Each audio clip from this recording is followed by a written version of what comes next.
Starting momentarily here. Stand by.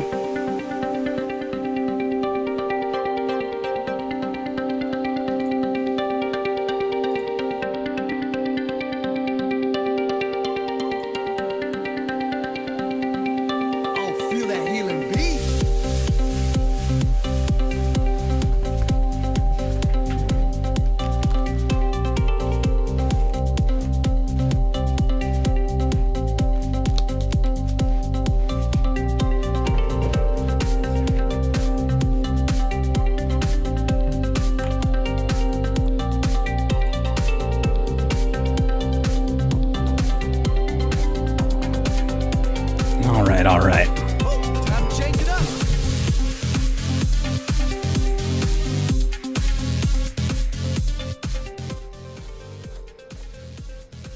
What's going on, everybody? Thanks to our latest follower, it's Katu.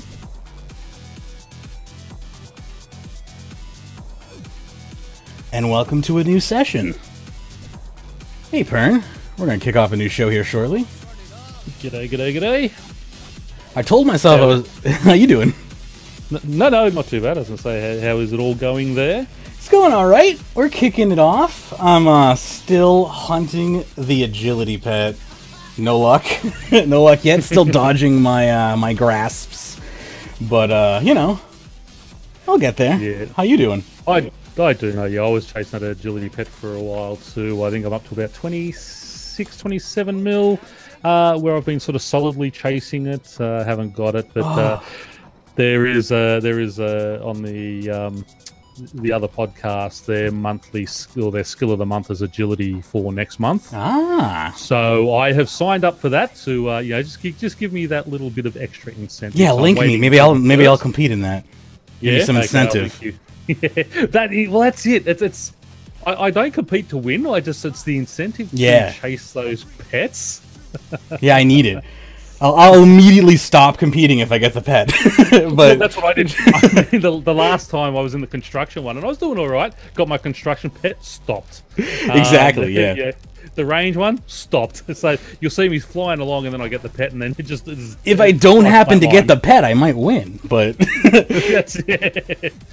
Yeah, well, it's you might, but it's very hard. Sorensen, 57. I have no life. A mate of a mate of the RR man has taken out, I think, the last 6 competitions in a row. Is he super rich, or does he not have a life? I think he's super rich. Oh, okay. In the game, because he's just like the crafting one. I think he was just buying everything. Gotcha.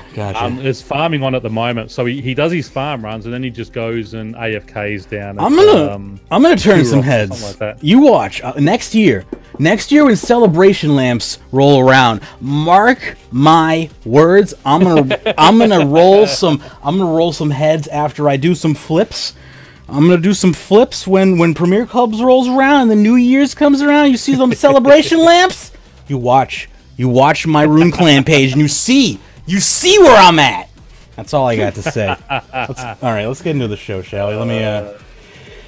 I'm just like I'm at the point with Treasure Hunter. If you can't beat him, join him. I've joined the dark side. I'm merching. I'm flipping, and I'm gonna buy bonds. It's over. That's where I'm at. All right. KB has joined us in Twitch chat. What's going on, KB? How you doing, buddy? I'm just queuing up the show intro music here, making sure we got the proper volume levels. Oh my goodness! I'm gonna assume that was Killer Bunny. It was. Thank you for the 20 biddies there, buddy. As always, I switched back to XSplit, so I don't have my my alerts right in front of me, but I do have alerts. I just have to crane my neck slightly. I need to go to college for web streaming because there's just too many. There's too much stuff. So I just switched back to XSplit because it can deal with my 18 different resolution monitors easily. Anyway, all right, we got the music queued up. We got the show notes brought to you by the RR Man and supplemented by Pyrnassius and yours truly. And I think we're pretty much ready to go here. I'm going to just open up the notes, and then we can kick it off. Yeah, so I got my finally got my Lorehound. Well, I got the Lorehound pet, and I went down and finally got one of the lore books. Run number 48 at Elite Dungeons 1. Oh, nice. Took you 48 runs though, huh? Yeah, still chasing the second book. So hit 52 today. But wow, 52. Which one? Okay, I was sorry. I'm just loading up tabs here. Player. Yeah, no, I was trying to just fill out some, just make a bit of noise while you're doing the tabs. And I very much appreciate that. But yeah, I haven't even been to Elite Dungeons 2 yet because I thought I'm not until I get my lore books from here. I'm not going to go and look at Elite Dungeons 2. So, and Elite Dungeons 3, I believe, comes out next month too. Yes, it does. Yes, it does. Wonder if we'll get a behind the scenes video today. We should probably right around the show ending time, I would assume. Yeah, as always. if we do, if anyone sees the behind the scenes come out while we're still live, feel free to shout it at us. And I'm gonna mark start time at 9:37, and we shall begin right now. In 3, 2, 1.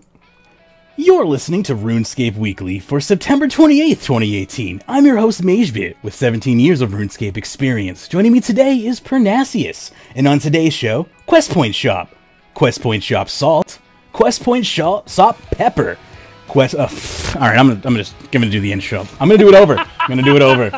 Dang it. Take two. Take two. 3, 2, 1.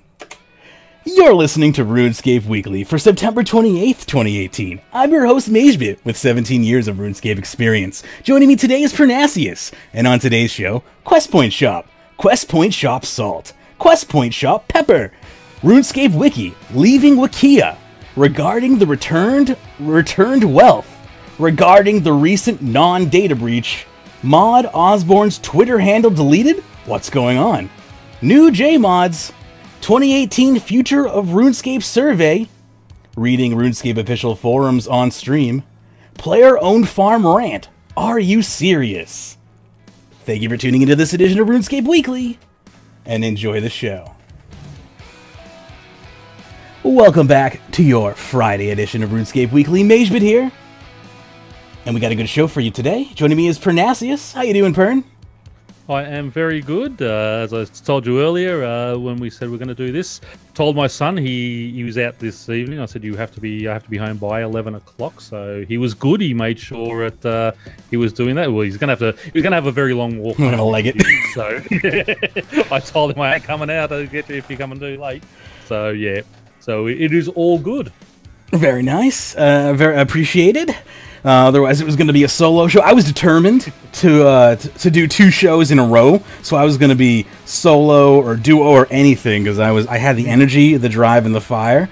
So I'm happy. Yeah, you sound great. Yeah, I'm feeling like you had the last few weeks. Yeah, I'm feeling pretty good. I'm on another new medication. I feel like I've said that like every week for the past like decade, but like I feel like it's coming to like kind of a culmination. Like I am on another new medication, and I'm coming to like a tolerance point on it. It's starting to feel good on it, and it's good. So that's good.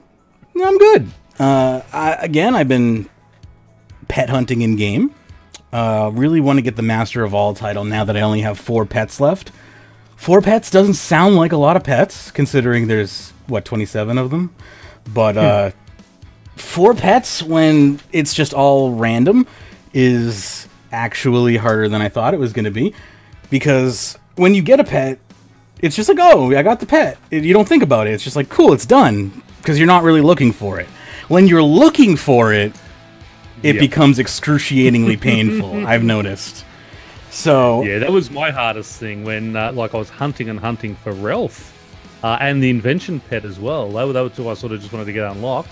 They took forever, yet the other ones were just falling in. I'd go down, I was telling you before the crafting, I was making a couple of urns, and bang, they fell in. And the Slayer pet, I got the very first Slayer run, and Dungeoneering, I got them.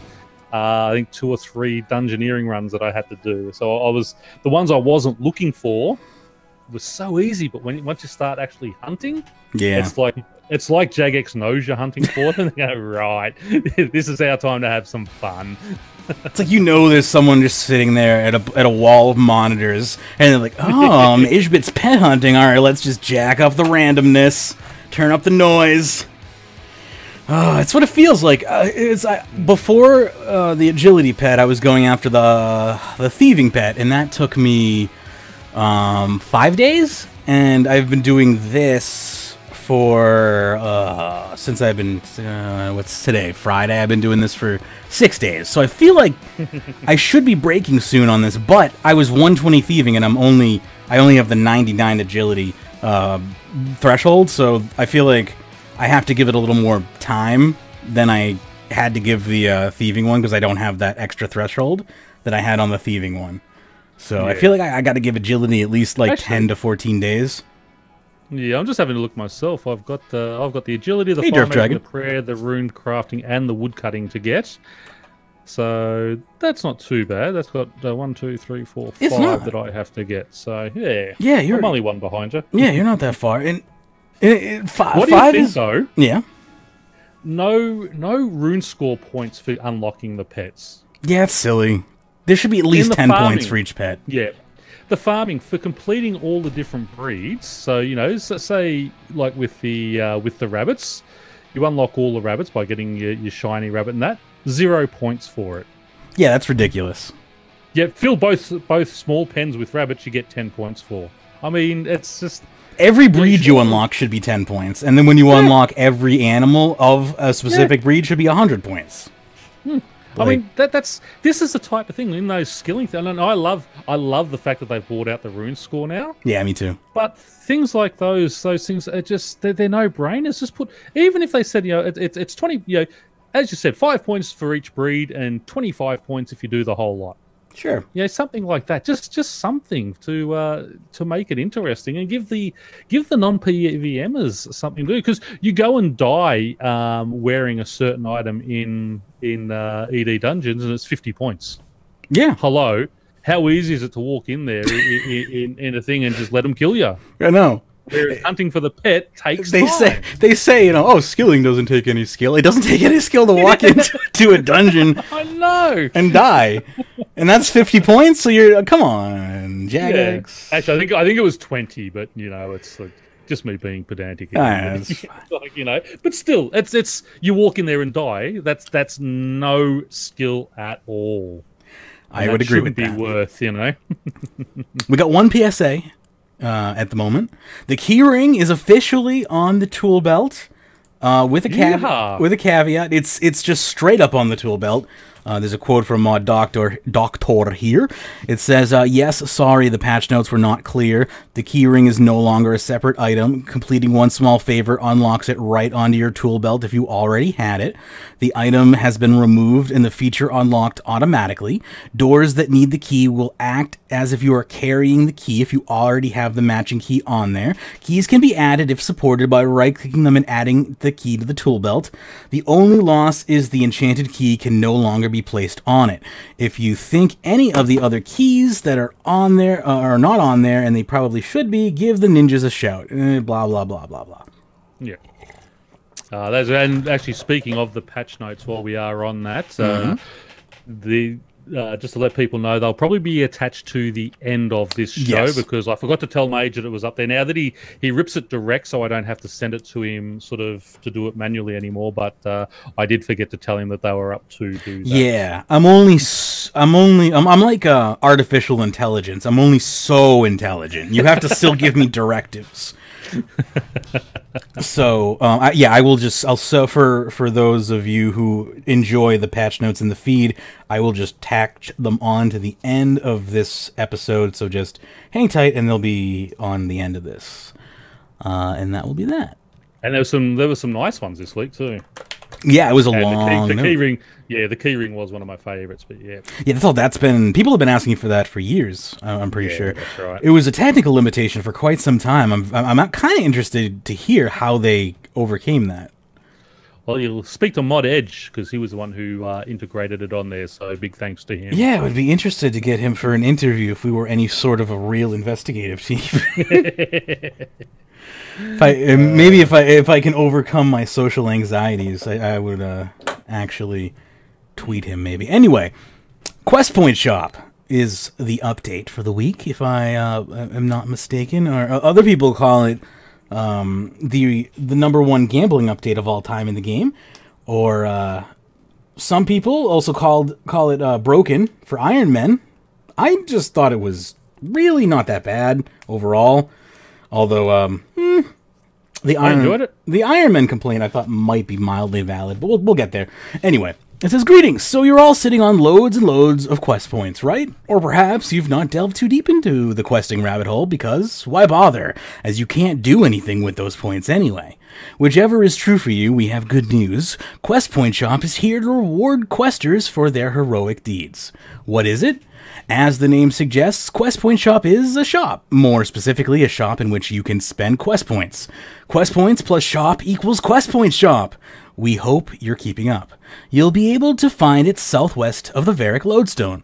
In the shop, players will find May. She's a tinkerer, so please do excuse any mess you find around her wagon. May used to be an adventurer herself and is determined to help any other adventurers succeed in their pursuits. Well done, her. In Quest Point Shop, there is one general reward track and then a number of additional reward tracks that players can choose to progress along should they so desire. The former is automatic, but the latter depends on how the player chooses to allocate their points. What can you get? Quest Point Shop unlocks occur in 25 quest point intervals, and players will be able to reset their unlocks once a week. Pet Track. Going down this track unlocks the Lore Hound, which works as override for familiars.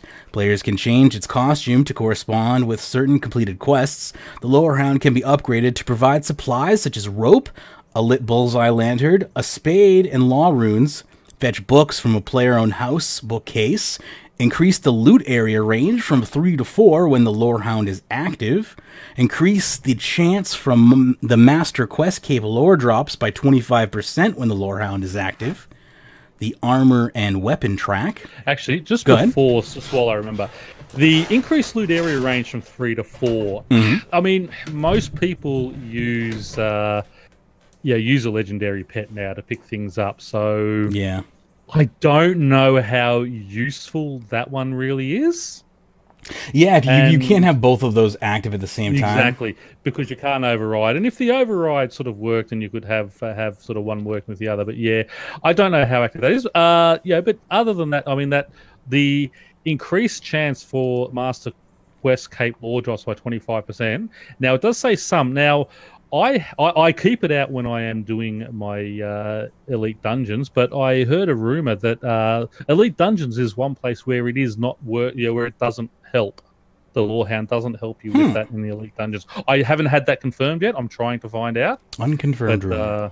Yes, so just be aware of that. Good to know. Sorry. Yep. Armor and weapon track. This track is great for players who want a bit of helping hand tackling tough combat situations. Unlocks include Armor of Trials, scales challenges to a player's level and provides damage reduction against some bosses. The armor becomes attuned to bosses that defeat players. Each subsequent death increases the defense scaling up to a cap of 5 times. Vanquish, a level 75 tribrid weapon similar to the Sun Spear that can switch between styles. Players require level 75 in the relevant skill to equip the weapon. Much as the Armor of Trials levels its defense, so too does the Vanquish level its damage. That's interesting. I would rather just be frustrated with quests. I don't know. Go ahead. No, I was going to say, I mean, being that the Sun Spear is a level 75 weapon anyway, I wasn't really... I thought, well, do we really need something that's like that? But when it levels up its damage to help you damage those quests... I mean, there are very few quest bosses, really, that you do have that problem with, Nomad being one that comes to mind, and the Vampire quest. But, most people these days have fairly high gear, which is higher, that pumps out that higher damage and such. Anyway, so what they don't say is how much does it go up with your damage. Now it says up to a cap of 5 times. Is that the same on the weapon? Does that give 5 times weapon damage? Yeah, yeah. So, but if that's, I mean, that's a lot of damage. Probably better. That's a lot of damage. Actually, I'm just thinking that is probably a lot more than a T90 weapon. Killer Bunny also confirming that it does. The lore hound bonus does not work in Elite Dungeons. Okay. The mod confirmed on stream is his source. Yeah. Well, F you very much then, because that's why I want the lawyer to help me get those ED books. So if it doesn't work there, I'm going to shoot it and just get another pet out now. Take it out back, old Yeller style. Yeah, that's it. I'll just go back to taking my my legendary pet and fill it with food, so I don't have to keep banking. Next up here, we have the Hub Track. The Hub Track offers a range of benefits, including access to the title, The Adventurer, the ability to teleport to the start point of a quest, not the quest, just a quest, the ability to transform into various quest NPCs using the Ring of Quests, access to improve... Alright, the Ring of Quests is cool, but the fact that it's just purely cosmetic mildly perturbs me. Like, I really wanted to be able to turn into Vanstrom Klaus and be able to walk around the Vampirium areas and not be attacked by Vampire. Like, it would be really cool to, like, be able to use those and to, like, get into areas where, like, NPCs... I don't know, like that kind of stuff. I had exactly the same thought. I thought, oh, well, this is cool, but what use is it? That's what I thought the same thing in those areas where you get attacked. If I'm wearing this ring, I'm going to be set, but no. Yeah, cool idea, but doesn't take the premise far enough for me. Access to improved rewards from Meg, which has already been memed a bunch on Reddit. Access to a bank chest at the hub, which is maybe useful for somebody. A quest item storage box, which cool, kinda. Yeah, the bank chest was really handy when I was looking to get all my quest items out of my bank into it. Yeah, and to destroy them. Ever again. Yeah, so just destroy them. It goes into that. I know what's there. Bang, bang, bang. Check. Done. Gone. Bing, bing, bang, and now, bing. you'll probably never use it again. Yeah. I mean, I'm all for finding a way to get items out of my bank, so that's cool. Yeah. When I bought all the bank boosters, I was like, finally, I have bank space. I'll never have this problem again. Fast forward 6 months. My bank's full again. No, given the space, you will fill it back up. It just doesn't matter. And especially with the farming animals, I am dropping so many animals because once you've sold your 12 small ones, there's a bug. Have you heard about the bug? No. I probably shouldn't teach you how to bug abuse, but there's a bug right now. Warning, this is a bug. You probably won't get banned for using this bug, but I haven't used this bug because it is a bug, and I'm not going to abuse a bug. Probably you shouldn't abuse a bug. This is a bug, by the way. If you don't close the dialog box and right-click Sell Animals again while the dialog box is still open, you can sell an unlimited amount of animals. Well, you can sell 28 animals because you can only hold... Did they fix that today? That then? Well, I don't know because I never do it. I click and hit number one, click hit number one, click hit number one all the way through, and as soon as the 12 are done, you can't. He's gone. You don't close the dialog box, the chat dialog box. If you close the chat, I don't. Oh, you don't close the chat dialog box? I don't close. I just have it all in my inventory. Maybe they fixed it. And then he just, as soon as the 12th one's there, he just teleports away. Huh? I don't know. I haven't tried it. I've just heard it on Reddit. And it's been upvoted a ton, and people have been talking about it for the past 2 days. Maybe they hot fixed it. I refuse to try it because I'm afraid because I'm a little wimp. Yeah. I don't want my account perm-banned because it's sexy. Just to delete everyone's beans back to 0 and reset it all. I don't want my beans. I like my beans. Yes, I've almost unlocked everything. I've got the large traits to go for 12,000 beans, and I need 4 more totems. And then I've completed it all. I need to get 150,000 beans, but I got to unlock everything first. Oh yeah, because you want the title as well. I want that too. Yeah, that's gonna take forever. That's like next year. I'm losing my voice. Do you want to grab the next one for me? I can grab the next one. Do you want to talk about the official RuneScape, or we're just going on to the next post? You can if you'd like to. Yeah, obviously, I think we mentioned last week anyway, the RuneScape official soundtrack is coming out, so you can pre-order that. It will be shipping in November. I am curious whether they're going to have some for sale at RuneFest. I hope so. Well, I just hope they have some for sale on their website later, because I don't have the money right now, but I kind of want one later. You did have, but you lost your gem and cracked it and spent it on something else. I was there when you said that. Yeah. So do remember that. Anyone who does like that music, it is also on Spotify. You can listen to it there and such. But I'll actually be buying copies of it myself, because I thought that'll be good when I do start streaming to play in the background the official music. But anyway, on to the next post. And this is the Quest Point Shop is a perfect summary of what is wrong with RuneScape updates.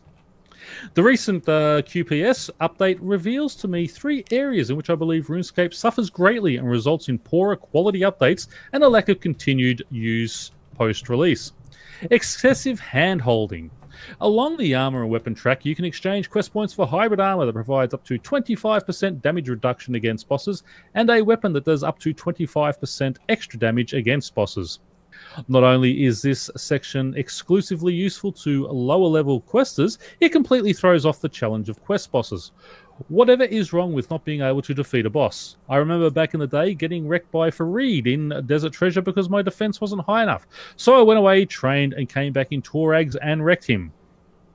In the current system, I could have just kept my defense as it was, died 5 times to Fareed, wrecked him with the DPS increases and damage reduction.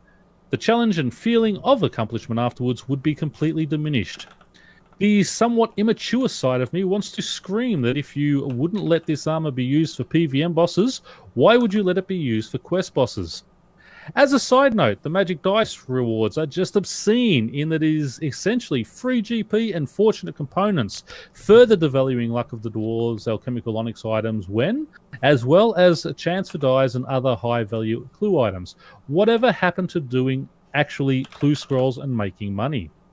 2. Incentives. Or did you want to talk about anything there first? I understand where they're coming from, but they're from a different generation. Yeah. I was thinking the same thing. I understand exactly what he's saying, but when we're looking at moving to mobile and attracting new players, if they can't do something, they're not going to run away and train. They're going to quit. We need to. Yeah. Yep. It's about usability at this point. It's about attracting a wider spectrum of players, not about a hardcore audience. And what did you think of those dice that we got? I mean, funny name for them too, Dice. Right? I mean, I saw that name. I thought, interesting. Yeah, they could have not called them dice, but I mean, you call them what they are. They literally are dice. Oh, I could tag RuneScape as a cash game. That's funny. No, I'm sorry. I'm looking at there's a new feature on the back end of Twitch. You're supposed to tag the game with like tags of like, okay. And one of the tags is cash game, and I'm very tempted. Anyway, I just that totally distracted me from the point that I was trying to make. Bring me back on topic about the armor and the quest bosses. Yeah, that doesn't. The armor. Need more. Go ahead. Keep going. Yeah. I mean, just basically, what he's saying, that it is only the quest bosses. You can't then turn around and go and complete the minion tower in it, because it won't work there. No. It is strictly for the quest bosses. And we need to make sure that we keep, if we do get new players in, we want to keep them here. And, I think while I sort of agree with what he's saying in this day and age, it just doesn't work. You've got to make things easy for people. It's not simply about making things easy. It's about making things accessible. Yeah, that's a better word. Making things so that people can continue playing the game, that they're not so frustrated that they put the game down permanently. And especially with a lot of the those older quests too. I mean, it's a lot of the lower level older quests that were so hard, and people want to get up into the into the 6th age now, and they want to get there, get invention, and get all that sort of going and things like that, and move into that 6 age Thieves. thing. So yeah, Thieves saying our men got a Barrows die from the dice. he did today. Yes, Congrats, that's awesome. Yeah. So he picked that up today. I'm seeing not tons, but because it's Reddit and because only the people that are going to get the crazy rewards are going to post the crazy rewards, and only the crazy rewards are going to float to the top. I'm seeing all the crazy rewards, so I'm seeing like ice dies and shadow dies all float to the top. But yeah, you're seeing all that stuff, and it looks damaging. But in reality, maybe like 10 shadow, maybe like 10 ice dies went into the game or something. I mean, I got 14 million GP. Yeah, me too. I got 14 million GP and some fortunate components because I broke everything down. Yeah, 3 or 4 fortunate components, and that was it. And that's fine. 14 million GP is not even a bond. Exactly. Like literally, that is pocket change to me. Yeah, and that's it. 14 million. Oh yeah, that's a nice little thing. But yeah, it's 100 mil. Like going, wow, that's a bit much. But 14 mil is that's like 2 hours at Abbey Demons. Okay, Exactly. Yeah. Incentives do not necessarily need to have a practical use. One of the few things I enjoyed about this update were the cosmetic options. The Adventurer title, the Quest Ring, and the Lorehound pet, even though 400 quest points one isn't accessible yet. You don't need practical items or currency to make content engaging. The other rewards from the hub track are next to useless or tie back into the excessive hand-holding complaint. Quest Portal, again, what's wrong with adventuring around to find quests? Bank chest at the hub. Varrock has 3 banks already. Why do we need another one? Quest item storage box. What quest items will we ever use again that would justify this? This could have been a perfect opportunity to allow some old Solomon's and Treasure Hunter store items to be obtainable in-game. For example, the Desert Treasure boss overrides could have been obtainable here after the completion of Desert Treasure. Better yet, how about an unlock that lets you kill this quest boss again for their cosmetic overrides as loot? I mean, quest portals, I don't care. I'll run around and find it myself. I won't use the portal personally, but I know a lot of people, they do quests because they want to get them done and out of the way, and that they want access to certain areas. So for them, it's a great thing. I mean, the bank chest hub we spoke about already previously. I felt like quest portal. Sorry? Yeah. I felt like I might be thinking of the holiday portal, but like I felt like quest portal already existed. But I think I'm thinking of holiday portal. Yeah. Yeah, well, it's basically the same as a holiday portal. It just takes you to the start there rather than, okay, I'm going to jump onto the lodestone and take 3 steps and be there anyway. So it's I don't think it's really game-breaking, personally. No, it's not game-breaking at all. No. These are nitpicks, is what these are. The quest item storage box, I like that because that's a bank space storage box. It is, yeah. That's what that is. I like to keep all those old things. So yeah. Why do you hate bank space, good sir? Yeah, exactly. So yeah, I think that is number 2. I don't think it has any validity. Number 1, I sort of agree with in parts. Number 2, I don't think he has any validity there. Number 3, lack of communication about future content. Both of the above issues could easily have been avoided if the player base had a more meaningful involvement with the development of content. Cough like OSRS cough. And we said before, that's the private server game, so we don't want that. Sure, your analysis of player engagement for this piece of content will look good. Who's going to turn down OP armor and free GP? But I can almost guarantee that in a few weeks' time, engagement will drop off a cliff. There are so many things about this update that could have been improved if you sent a preview or a teaser out well in advance in order to gather feedback. But that leads into larger complaints about the lack of communication for further content that I could rant on for days. Instead, I'll just finish with that I hope that future content could be developed with this feedback in mind. It's a quality of life update. It's not... Most of those come from player feedback. They asked the players what they were looking for. Remember when they first announced the Quest Point shop? Yeah. They asked players what they wanted. Yep. This is what players asked for. Yeah. Yeah, this whole post is just kind of astounding. And, I mean, honestly, glancing at the percentage of upvotes doesn't surprise me. No, that's right. Actually, I'm just going through a few down here. And Ablas says, literally most of this came from a player request on Discord. Don't you need to die repeatedly to get the armor and weapons buff, which only lasts until you get the kill? So then every time you go to the next boss, you have to start it all over again anyway. Oh, nice. Ma rerolls, huh? Thieves chiming in to say that the Meg Boost actually has some of the best stuff on it, including Ma rerolls. That sounds That's pretty right. So if badass. I get those crappy things that give me points down in God Wars Dungeons 2, which I've already maxed, I can just re-roll it now instead of just dropping them on the ground. And it asks me, "Are you sure?" Yeah, get this crap out of here. So yeah. So the only thing I can sort of say, his first point had a little bit of validity. The rest of it, I don't think he had. Yeah, it went off the rails real quick, though. Yeah. Yeah, like I said, a little like you said, rather. I could see where he was coming from like an old player's perspective, but then he derailed real quick here. And then ending it off on saying it's a lack of communication is just ridiculous. I know, they communicate with us all the time. And then he basically outed himself as an old school RuneScape player right there at the end by saying cough, old school RuneScape. Yeah. Yes. I was going to say, he sounds like he's an OSR player who just wants to come over and have a whinge. Yeah. And we see them, you see them on the streams, it amazes me on the Twitch streams that RuneScape do. All the old school players on there sort of complaining about everything, but they're still there watching it. If you really hate this game that much, why are you there watching all our updates?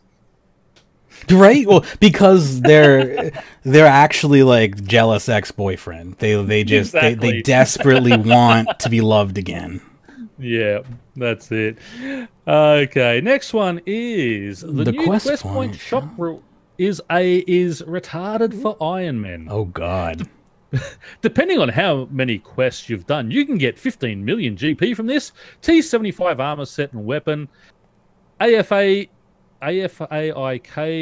As far as I know, it's only 150 quest points for armor set and weapon, so you don't have to skill for Sunspear anymore.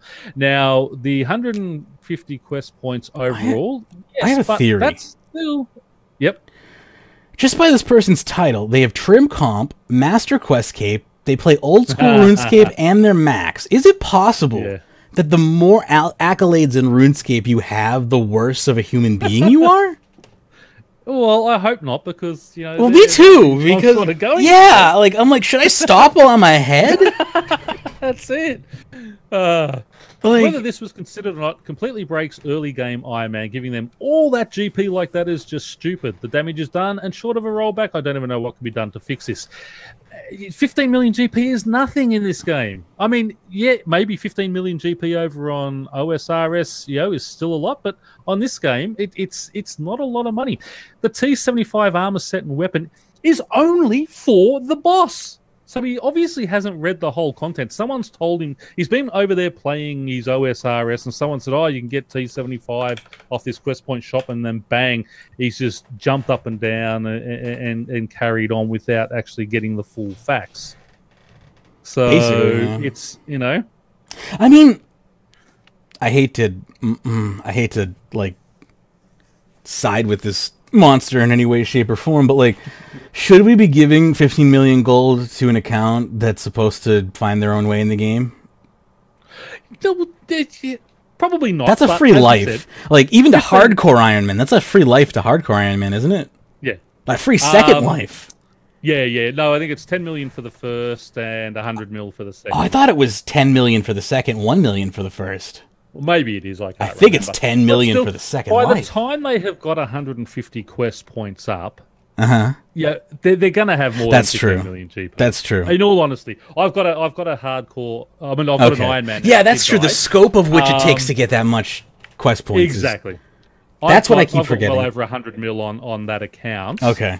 And I don't have 150 quest points on it yet. Okay, that's what I needed to work through in my brain was like the quest points, and that's I think where a lot of people fall short is the fact that it takes a lot to get that amount of quest points, and because your character is going to be a lot farther along than you think. That's right. And a lot of those early quests where you get those easy points do require skill levels. So you need to be level 40, level 50, level 60, etc. on a lot of skills. So you've built that up. You've already up there. You've already done tens and tens of hours in the game. So it's it's not that hard. I mean, it just I don't know. I mean, you know. Hannah says, I have 300 quest points on it, and I only got 6 million gold. That's some shitty RNG right there. That's sad. Well, there you go. That's proof that not everyone walked away with like 14, 15 million gold. Hannah's the outlier. Yeah. Hannah's got some rough RNG. Murdered in the first 10 seconds of oh, yeah. To Invisible Miasma. If they're going to bring that back this time around. I know. It's on my mind because it's that time of year again. Yeah, and they just all they should have done is, rather than having that mist to come out, just put more and more of the zombies out there to just wreck you. That's all they had to do. Yeah. Try and introduce a new thing that no one had played in before. You just have all more zombies out there, like a wall of zombies that's just going to wreck you. Do like what Shattered Worlds does and just make, increasingly higher defense level shit. You know? I have to admit something here. I have been playing a bit of Shattered Worlds. Okay. I have unlocked both abilities. Okay. And in the higher levels, I'm actually enjoying it now that it's harder to fight and you've got to try and work things out. Sort of your level sort of 85, 90 upwards worlds are so much more fun because, there is a risk of dying. There is, you have to sort of think about what you're doing and about the traits that you're going for on those. What level are you up to? I don't disagree. I got to 100. Oh, I think I wanted to unlock that the rune score. I wanted to unlock that. So yeah, I think the most I've gotten to is like 70 or so. Yeah, because it gets really tough after like 70 to 80.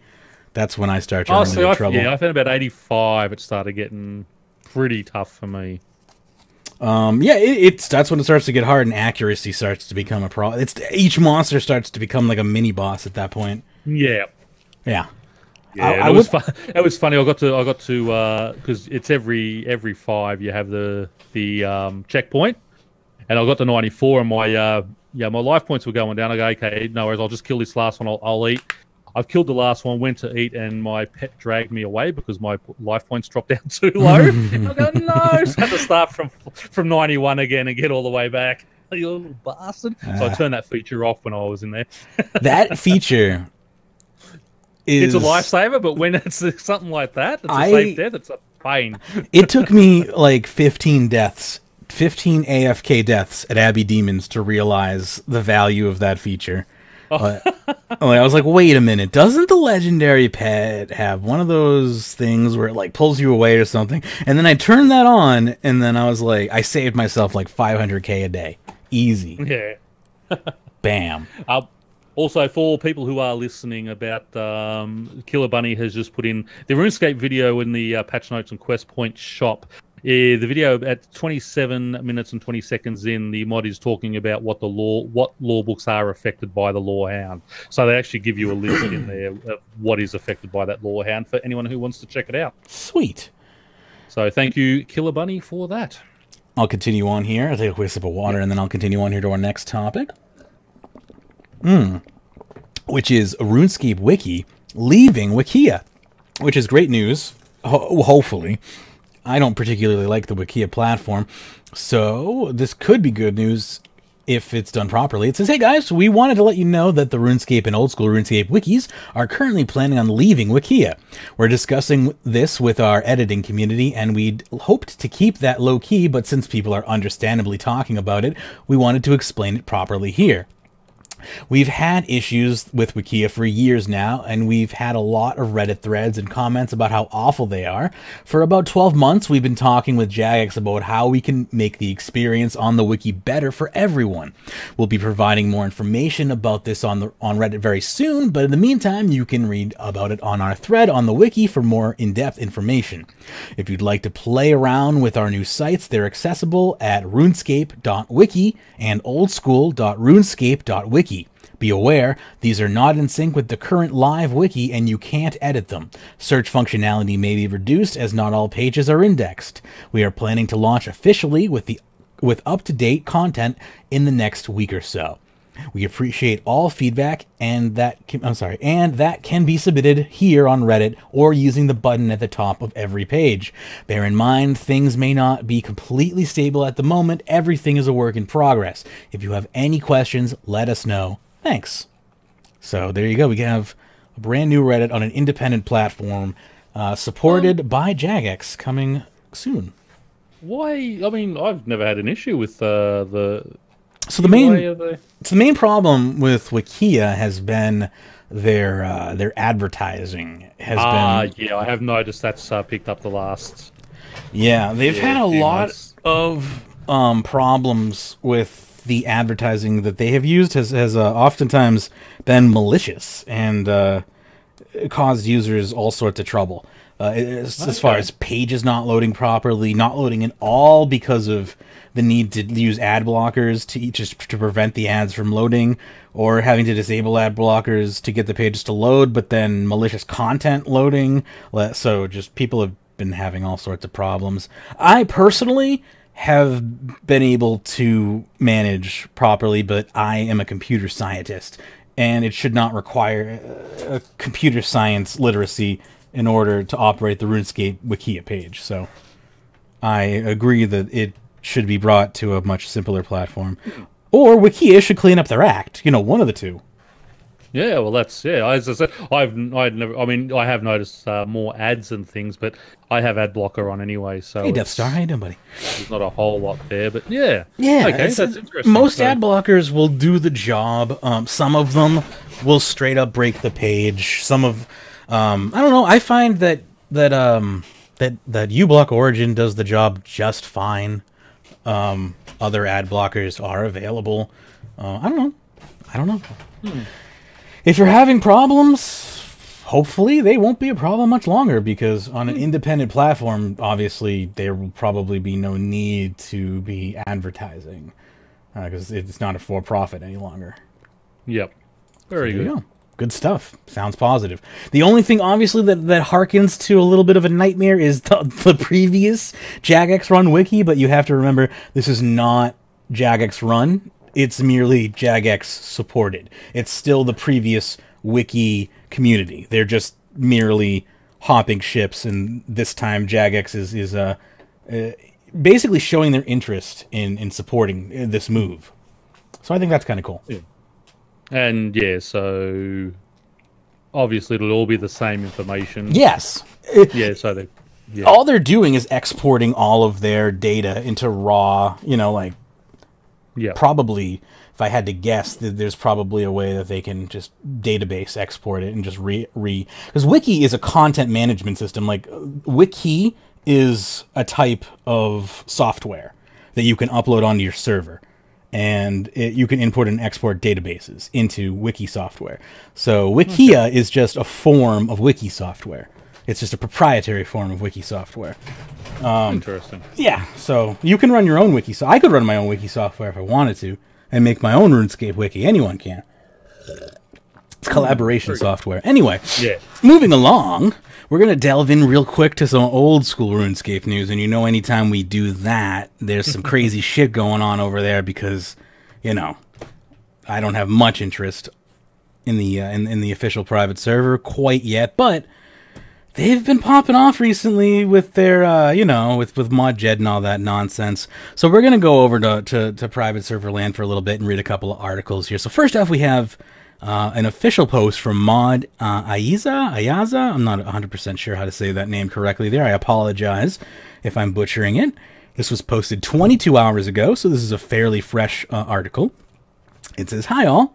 As I mentioned in a previous thread, I wanted to get an update out to answer some of the recent questions that have been raised. This is what I've been approved to share with you. Again, I will politely ask you to respect that we are unable to discuss specific details to the involvement of legal action. Have any accounts..." Sorry, I was going to say, when she says approved to share with you, that is from their lawyers. So, they have to be very careful. We said this last week. So please don't sit there and abuse them and say they're trying to hide things. It is simply legal issues that they have to abide by. Yep. It's just the law, simply put. They have to. It's not in their hands. Have any accounts that had their items returned in relation to the recent statement we posted here been recovered? The answer is no. We confirm that no accounts that had their items returned were recovered via an account appeal being granted. In regards to recently hijacked accounts where there is a link to an owner of an account that had items returned, any accounts mentioned on social media have been shared by many players specifically for the purposes of selling gold. When there is an ownership dispute of any account, we will lock it in order for the owner to prove ownership. Jagex staff members don't have access to player passwords. Any account in which the hijacker just logs in with a different username and password wouldn't be due to a recent incident. The same applies to accounts in which the hijacker is able to access the personal email account of the owner and then change the password or remove authenticator, as we don't have access to your personal email or personal email passwords rather. In regards to ensuring accounts that had items returned to them cannot be easily recovered, player support specialists working on account recovery are aware of any recent or historical highly targeted accounts, and there are systems and processes in place to assist staff in safeguarding them. We cannot go into detail about these measures here, as we don't want to give hijackers information on how to potentially circumvent them. So, fair enough. Yeah. Like their bot watch, we're not going to tell you how it's done. Right. And my favorite part of this post here, extra information. Of all the accounts we returned items to, over 30% of them decided to real-world trade their returned wealth, either directly or through the use of alts. They have since been permanently banned. I mean, it's like, come on. These idiots complain and said, "Oh, we got stolen from, stolen from," and they turn around. The first time ever, Jagex has actually returned stuff to players, and they turn around and real world trade them. I mean, I'm sorry, you guys should be banned for life from any Jagex game for doing something like that. Stupid. And you know, I mean, that just shows how some people, you know. I know. I couldn't wait for that. Now, next time something like this is going to happen, Jagex is going to turn around. Well, screw it. But 30%, 1/3 of the players that we return stuff to just went in real world trade anyway. So screw you. We're not giving you your stuff back. Imagine it's like you go down to the impound lot. You pick up your car, just gotten stolen. The police give you it back. You're like, "Thank you, officer. I really, really appreciate it." Get back into it. Oh, you stop right outside the police station. You pick up a hooker and drive off. The cop sees you. You're like, they pull you over. Like, what are you doing? You're like, "I'm sorry, officer. Just wait on. Come on." just wanted to celebrate. I got my car back, you know? The only thing I would like to see Jagex address is how easy it is to remove Authenticator if someone has accessed your email. I'd like to see. I don't know how they're going to do it, because obviously if they do send a link to an email, it's already hacked anyway. But the actual removal of Authenticator, I think, is a little too easy to be done. I think it's time that we introduce biometric data. We need biometric authentication. That's the only way. That's the next step. I want the ability to put my thumb directly onto a device, a hardware device, and it pricks me, takes a blood sample, and checks my DNA. Make sure it's Magebit, for real. Well, my bank, I've got a little thing called a DigiPass. It's like an authenticator, but it's just a separate little RSA key token thing.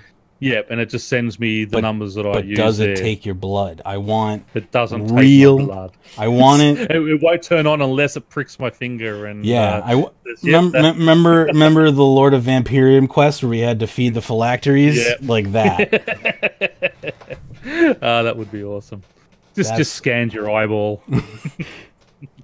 So, moving along here, we have. But that's it. I just want to say, we do give 07 players a lot of grief, but this is the reason why we give them a lot of grief, because they do things like this, and it's not all of them, but when 30% of, so that's say there's 100 people who were affected, that is 30 of those 100 have turned around and then sold all that gold that Jagex for the first time ever. This is why we can't have nice things, guys. Yeah, that's it. For the first time ever, Jagex have actually returned items, and they turn around and do something like that. It just, I don't know. I have no faith in the human population. I mean, should we? The virus called humanity on the planet. I watch the news when I'm not podcasting, so I don't know. I don't know if we should have faith in the human population. No, none at all.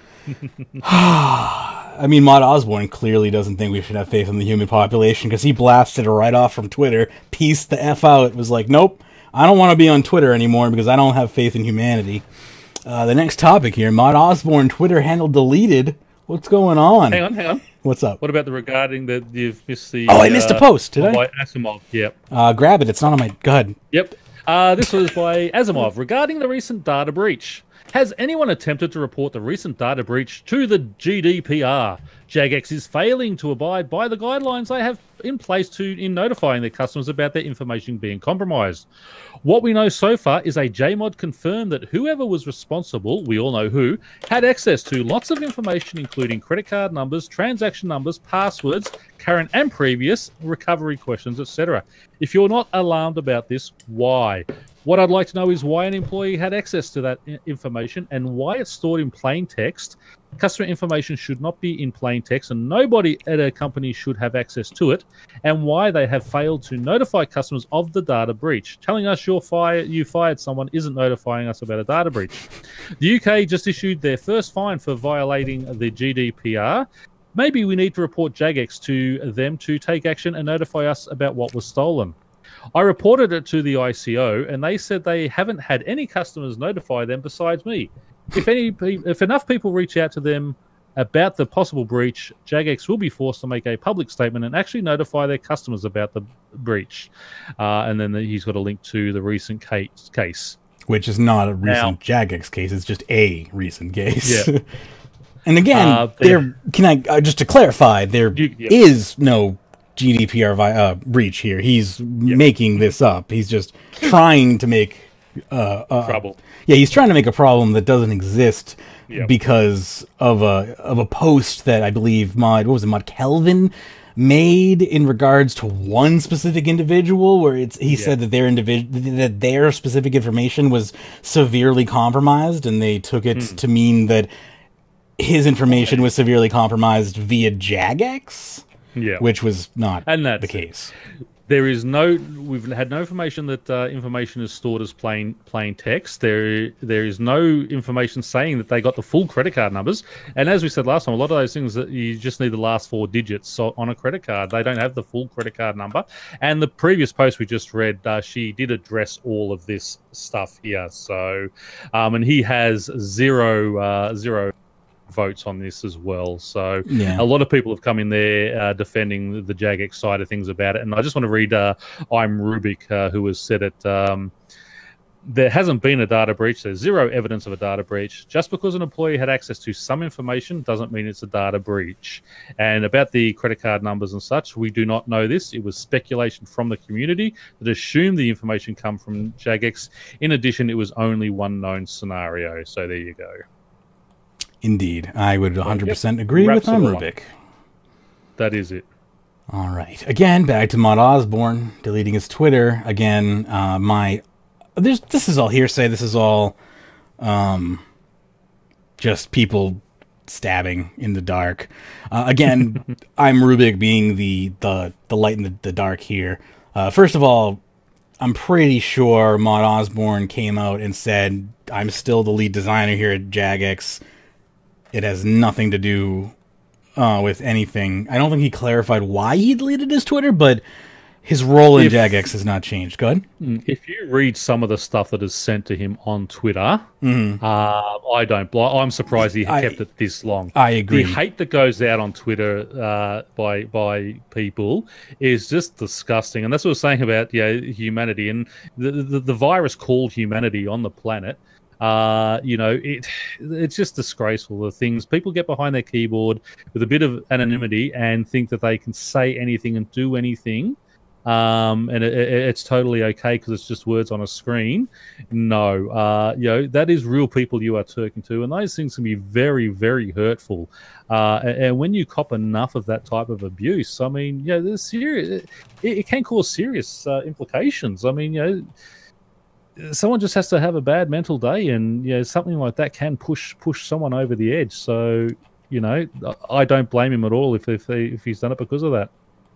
I don't either. Especially, I mean, he's got a young child, I believe. You've got an image to keep for yourself. You don't want that probably around for them to see. I don't know. I'm just painting a picture in my own mind to fill in the blanks.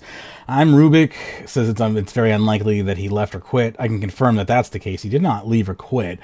But we don't really have any direct answers. Maybe we'll get some later, but it's very well possible that he just doesn't want to use that as a platform. He said he'd very much still be on Reddit, though, which is also a hellhole, so I don't really know what his game is. I think Reddit can be sort of contained a little more, moderated a little better.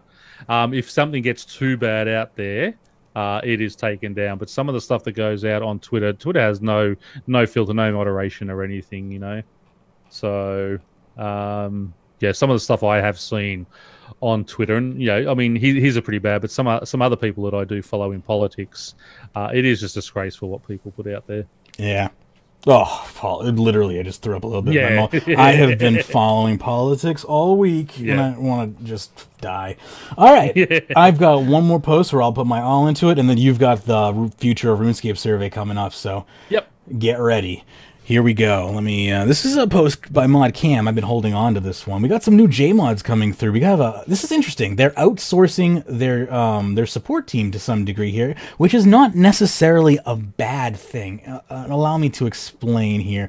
So this is Mod Cam coming in and says, new Jmods coming through. Hi, everyone. We wanted to take a moment to introduce Keywords, who, among other things, will be helping the community management team deliver a better forum experience. Keywords already works with player support and localization and is going to help us make forums great again. This means that we will have new Jmods whose focus is on forum management and moderation, collecting feedback and helping us with day-to-day projects. They will also be providing cover that the previous Lmods couldn't, such as forum moderation review, ban appeals, and escalations. This will make the forums a better place and free up some of the time for the internal community management team to focus on other things. We're really excited to be working with this team and the new local moderators who have a wealth of RuneScape experience. They will introduce themselves soon, so please give them a warm welcome. They're currently using Lmod accounts, but this will change next week once we get them fully set up. Thanks, ModCam. We're going to go through some Q&A sessions real quick with ModCam, who's going to be answering some questions from the RuneScape community. First up is from Iceberg, who says, thanks, Cam, and of course, welcome aboard to the new folks. What can you say to reassure the forum community that this time the system will work? I don't mean to sound pessimistic, but what changes will there be put in place to ensure that the new folks have the right tools that they will need this time around? ModCam replies and says, that's a fair point. Working with the previous team was a learning experience. The technical problems we faced we were not aware of until we started tackling them.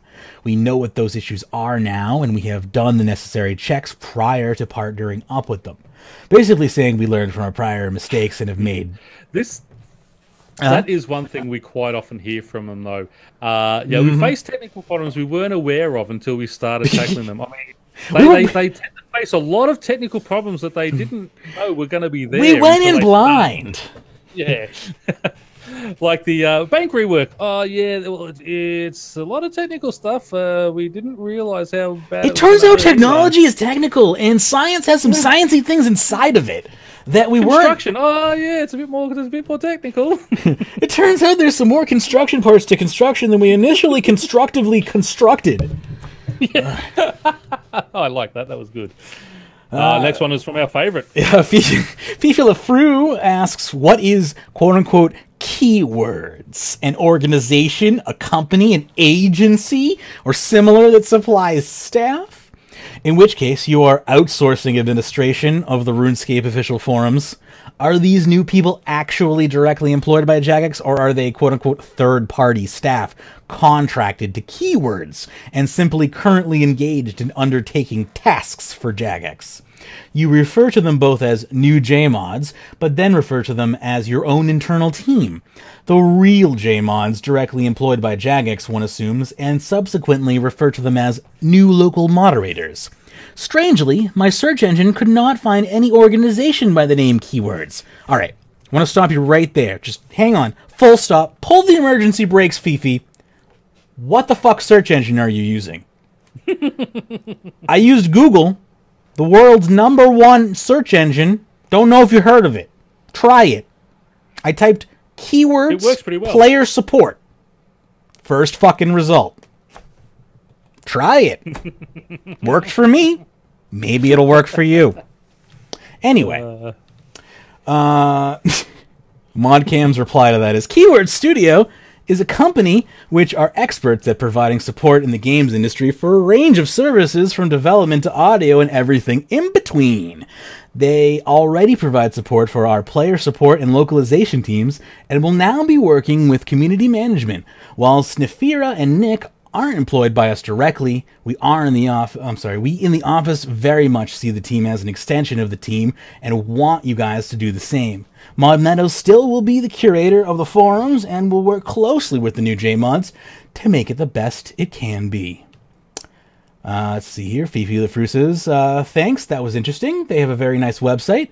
Where the L-mods we had before, now from the same place, are they still here, or have they been replaced by the new team? So basically, they're asking, is this a new team? Are they from the same place?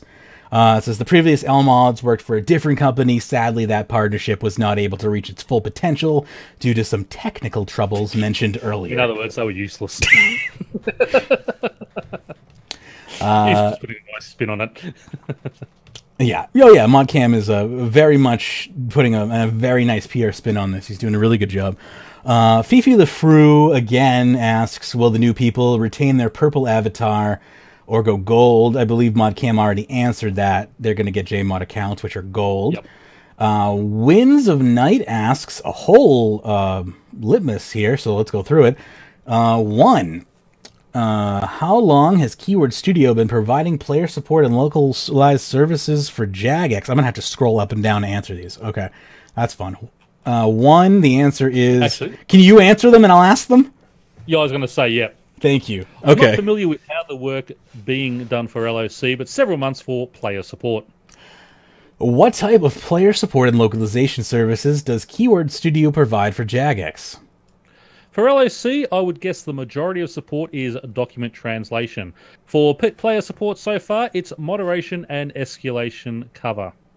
As an outside subcontractor, does Keyword Studio have direct access to player account information in their player support capacity? No.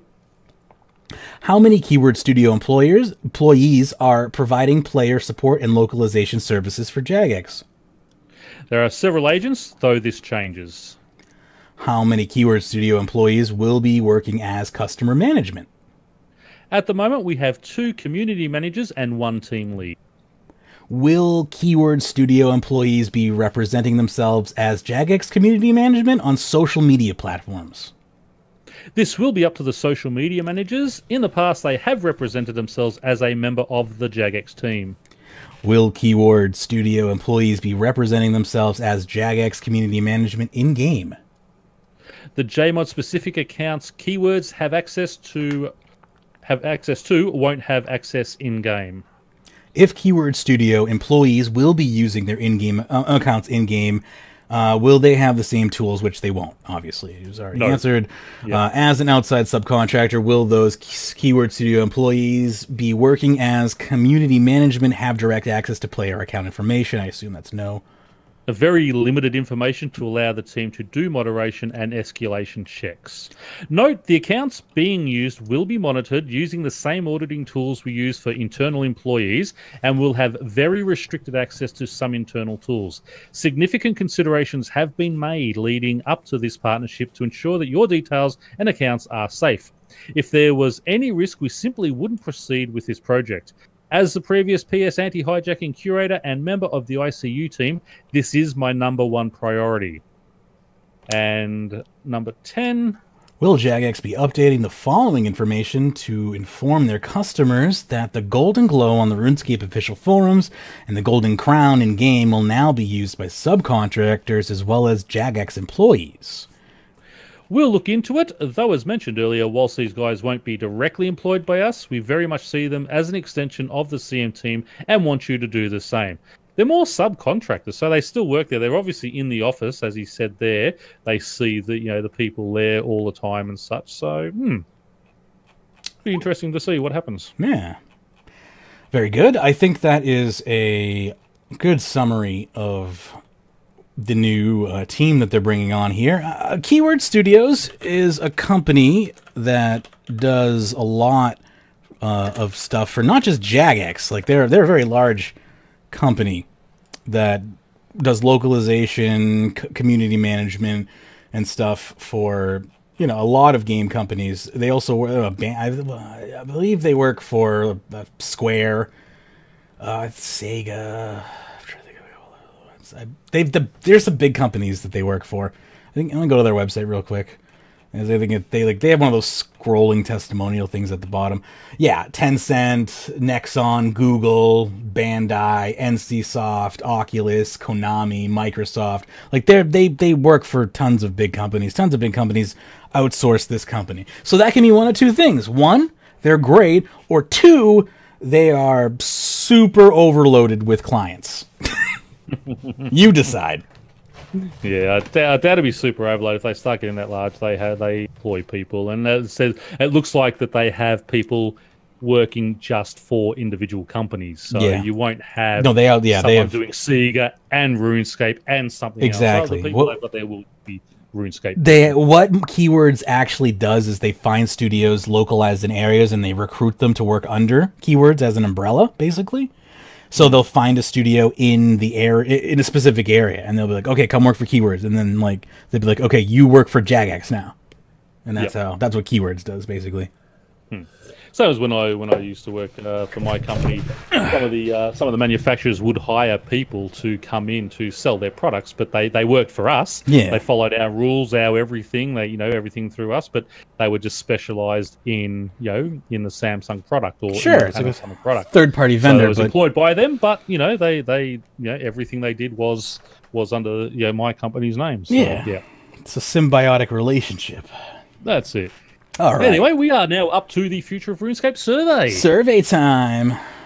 Exciting stuff. So I just want to point out, it's now you went through it. Is there OS questions on there as well? Basically, every question is basically like, which game do you play? And then so it is like the last ones. Yeah.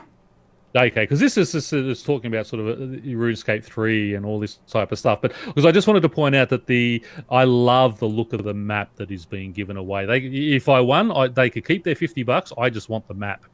But the map, send me the it's got Ashdale in it, which is RS3. Yeah, but it also has Zaya on it, which is old school RS. And there's a little thing down the bottom to the Eastern Lands with just an arrow pointing east. I would start streaming with a webcam again if that would be my new background. If I got that map, hell yeah. Yeah, that is an if awesome they map. If they sold that map for like $60, I'd buy it. Yeah, I would buy that map.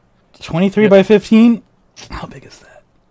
That's not even that big, for me, it's not big. 60 by 40. It's about it's about the size of my computer monitor. It's a little bit bigger than that. Yeah. I want I want one that's gonna fill my wall. Not fill my wall, but I'd flag want it, sized.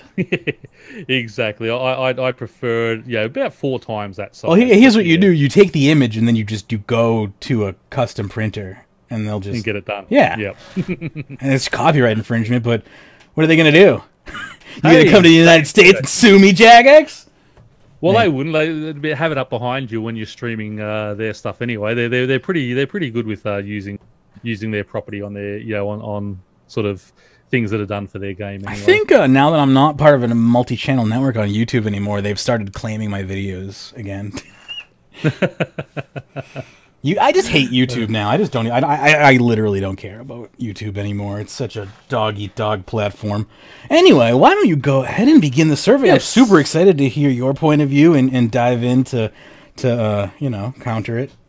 Yeah, so obviously for this, you do need to enter your display name, and it does quite clearly state your display name only. Do not enter username or login details. So it is just your player name. And please re-enter. So let me just quickly do that because I didn't realize that did this at the start, so I'm not quite prepared for the questions. Okay, so let's move on to the question section. Okay, starting off, we want to learn a little bit more about you. So it just asks for your age. I'm an old fart. I'm in the 45 to 54-year-old group. Which gender do you most identify with? Male. And in which country do I live? Australia. What race or ethnicity best describes? Caucasian. Your employment status. Now, I am pretty unable to work. There, they've got an unable to work one. That is awesome. Highest level of school. I have my high school graduate diploma. And that is it. Okay, now into it.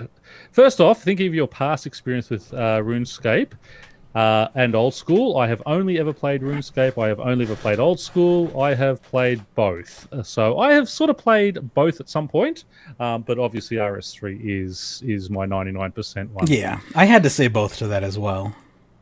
When was the last time you played RuneScape or old school RuneScape in any account within the last 24 hours last week, and it goes on down to over 10 years. It doesn't have one in the last half an hour, so I'll put in the last 24 hours or currently playing while I'm doing the survey. Can't stop, won't stop. Is that an option? Addicted, and yeah, I play it in my sleep. Now, thinking only of your last 6 months playing the game. In the last 6 months, I only played RuneScape. I played a balance of RuneScape and old school. So in the last 6 months, I actually haven't logged into old school, so I've only played the main game. That's pretty much. And I like that they say RuneScape and not RuneScape 3, so it is RuneScape and old school RuneScape. So I'm going to give them kudos for that too. Yeah. Be confident in what your product is. In the last 6 months, what proportion of your overall gaming time on PC, console, mobile, tablet did you spend playing RuneScape or old school? I would say a good 80%. I do a little bit on the phone, so I'll say 80% there. Yeah, I'm at about 90%. What about you? You at 9? Yeah, because you pretty much spend all day on there, don't you? Yeah, I play a little bit of other games, but it's more like I play RuneScape professionally and I play other games in my off time. How often do you play RuneScape while doing something else at the same time, watching TV? Yeah, sometimes. Usually, just for me. Yeah, actually, no. Usually would be right because I do spend a lot of time now out in the family room on the laptop. We're doing the podcast while we do it. I've either got Twitch or YouTube or news or something on. Yeah, talking to somebody. Good. How many RuneScape or old school RuneScape accounts do you have? I have 2 accounts. 2. They forced the second one on me when they made Iron Man mode.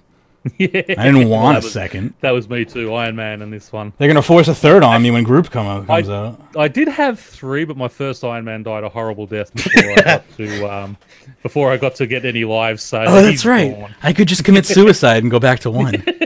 That's it. On which platforms would you say you regularly discuss RuneScape and old school? Forums, in-game, Twitch, YouTube, Instagram, Twitter, fan sites, Reddit, Discord, Facebook. So in-game I talk, Twitch obviously we talk, YouTube I talk about it, Twitter occasionally. I'm not really on the... Actually, no, the fan sites I do on a fan site. I don't really get on Reddit. And I do occasionally on the official forums. So, we obviously talk about it on Discord because we're on Discord at the moment. Yes. It literally would be easier to tell you which one I don't talk about RuneScape on. I was just looking at that. There is 3 I don't. It's literally just Instagram. Reddit, and Facebook. It's just Instagram. I literally run a fan site. Yeah, that's it. How often do you visit the subreddits. Probably once a week when I'm on here. Multiple times a day, sadly. Yeah. How often do you post on subreddits? Once a year.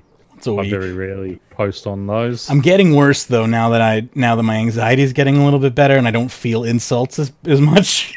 And I'm starting to post more. See, I love the insults and people sort of having a shot at you. That makes me chuckle. You must not feel anxiety. Oh, I get anxiety. I feel anxiety. Like, but that type of thing, when it's an online thing and someone's doing that type of thing, to me, it's just like, yeah, how petty is this guy's life that he's got to attack someone on a forum? Yeah. But if in real life, if that type of thing, I'd be curled up in a corner, sucking my thumb, bawling my eyes. Oh yeah, different. And that's where I'm trying to get to is like it shouldn't hurt online. I'm trying to, and that's what I'm getting to is like I'm starting to get to a place. Finally. Anyway, keep going. Yeah. Okay, thinking about how much time you spend playing RuneScape compared to 6 months ago, I spend more time, I spend the same amount of time, I spend less time. I'm new, I didn't play 6 months ago, and I have stopped. So I'm a bit the same amount of time. Same, yeah. Actually, I'm going to say more because last year I did sort of die off a little bit because of how it was. So this year I've played a lot more because the updates have been so much better. You're right. Around this time actually was kind of a bad time. Yeah. But I can't take my answer back. Okay, you said you spend more time playing 6 months ago. Why do you play more? I can access content thanks to my level. Neither agree or disagree because it's I've maxed. I can more easily afford membership. That's fine. I'm excited about mobile. I am agree there. I enjoy the new content updates. Strongly agree. With what we've got in our updates this year, I think it has been fantastic. For sure, they've hit it 90% of the time. Yeah, I'm playing it instead of old school. Almost every month this year has been has had something that has been enjoyable. Content updates are more frequent. I would agree because we did have more better, consistent. Yeah, exactly. I have improved my skill levels. Neither agree or disagree. I'm gaming more overall. Yeah, I probably am a bit more now. My friends are playing RuneScape. I don't have friends, so neither agree or disagree.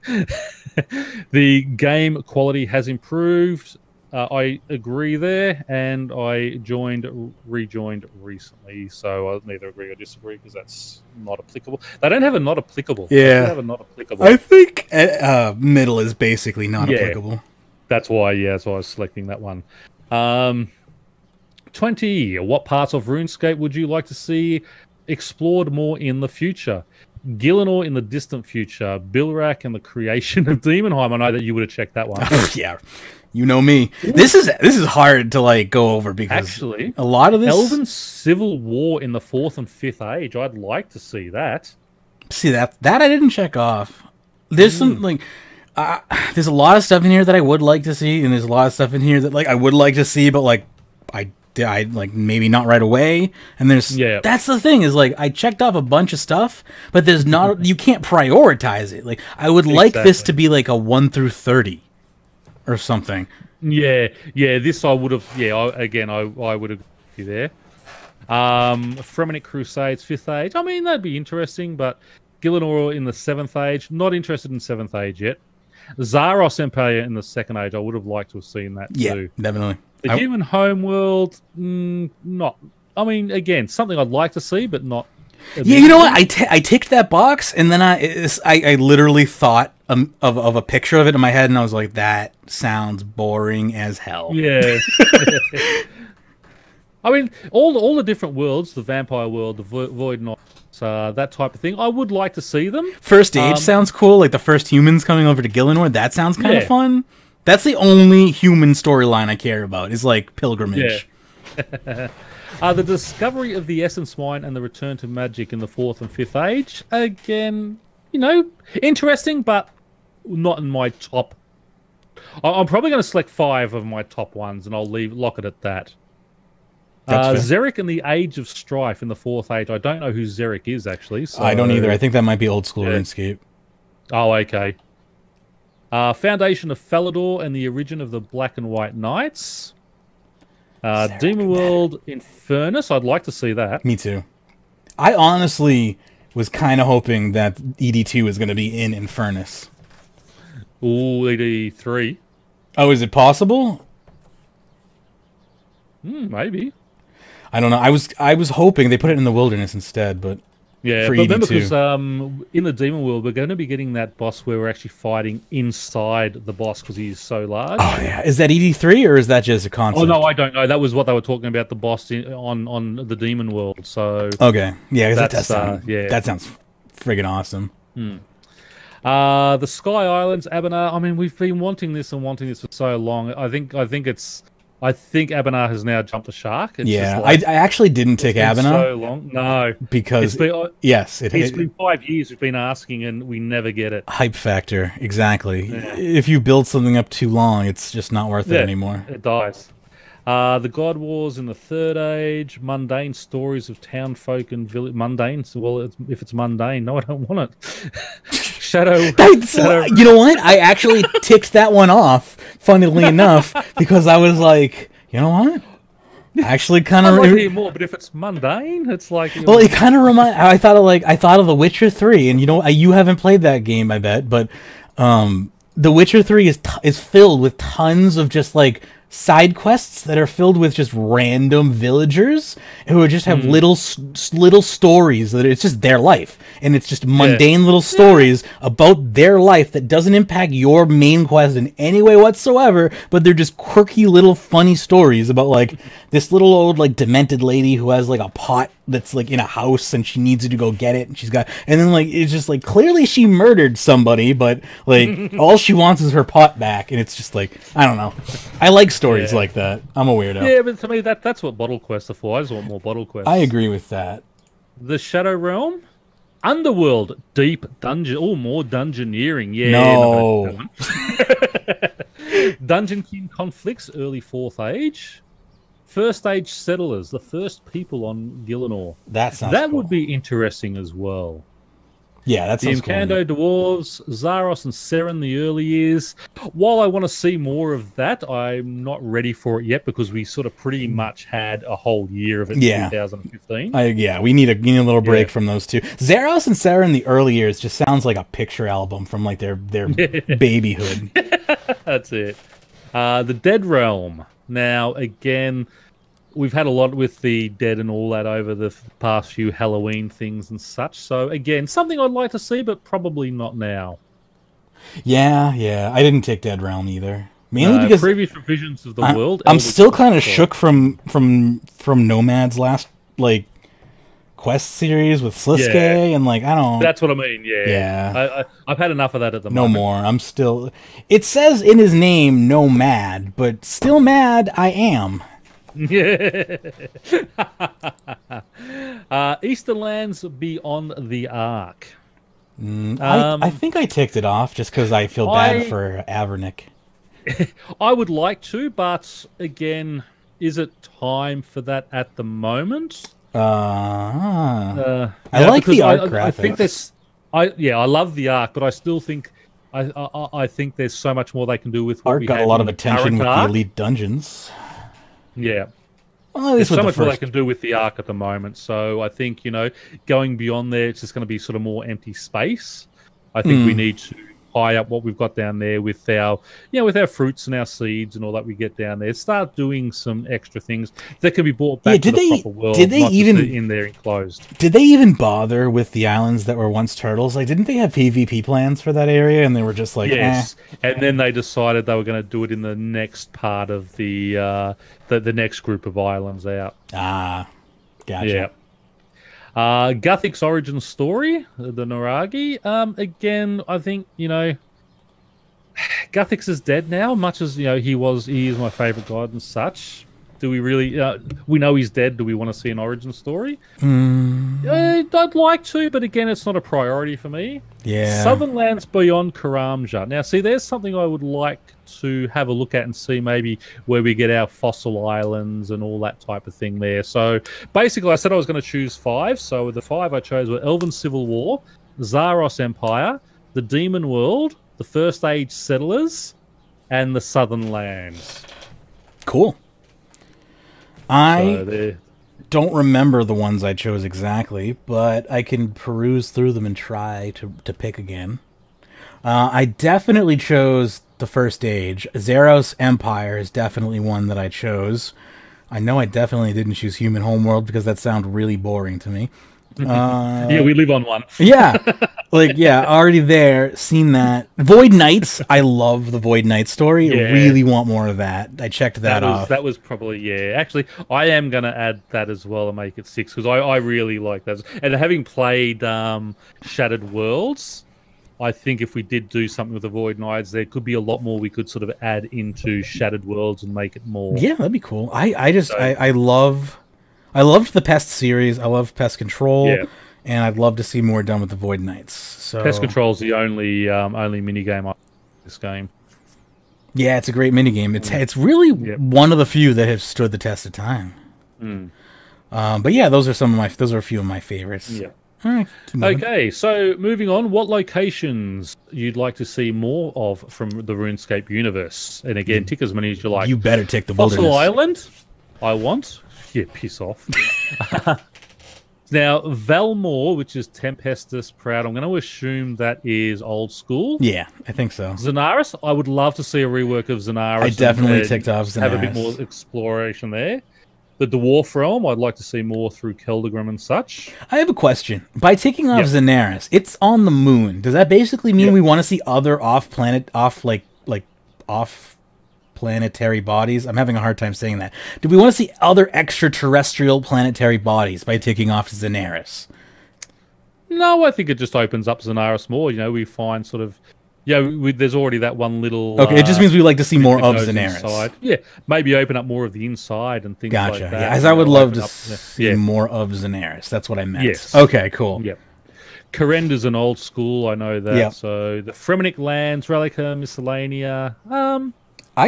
See, in all honesty, I'm not going to just choose 5 here because really I would like to see more of most of these. The Gnome Empire, definitely love to see more of that. I honestly ticked off all of your basic ones hoping for reworks. Like, I ticked off Asgarnia, I ticked off Mistalin, I ticked off Mortania. Like just all the basic ones hoping for just reworks of like all the Xanaris, just hoping for reworks of all the basic areas. That's it. Well, I've done Prifdinus, the Gnome, Creature Islands, Asgarnia. I've done pretty much the same. The only ones I haven't done, obviously, are the old school ones. I guess the only thing I didn't do, which I now in hindsight wish I did, was tick other and write the word reworks. That's the only thing I didn't do that I wish I did. Yeah. God Wars Dungeons, I think we've done enough down there. Yeah, I don't really. It's a very old area. Those bosses, unless you sort of are going to rework and have better bosses down, in another level below that again, which is then starting to shoehorn content. I don't think you need that. Wilderness. Everyone knows my feelings on the Wilderness, so that is it. The Wilderness. Sorry. Yep. The Wilderness, as a concept, I don't mind. It's just the Wilderness in its current state I mind. Like, what? I like your idea. I like the Wilderness in your Pern's thought bubbles and brain farts. Like, the Wilderness risking money doesn't bother me. The Wilderness risking my 4 hours of grinding dust bothers me. Yeah. And that goes back to Hannah was the one who originally said that. Why can't we just lose money like the death system and all that? And I thought, well, that's great, and that's where I took it that further. What I would like to start seeing, though, is the Wilderness happened, what was it, in the Second Age, Third Age, when it blew up?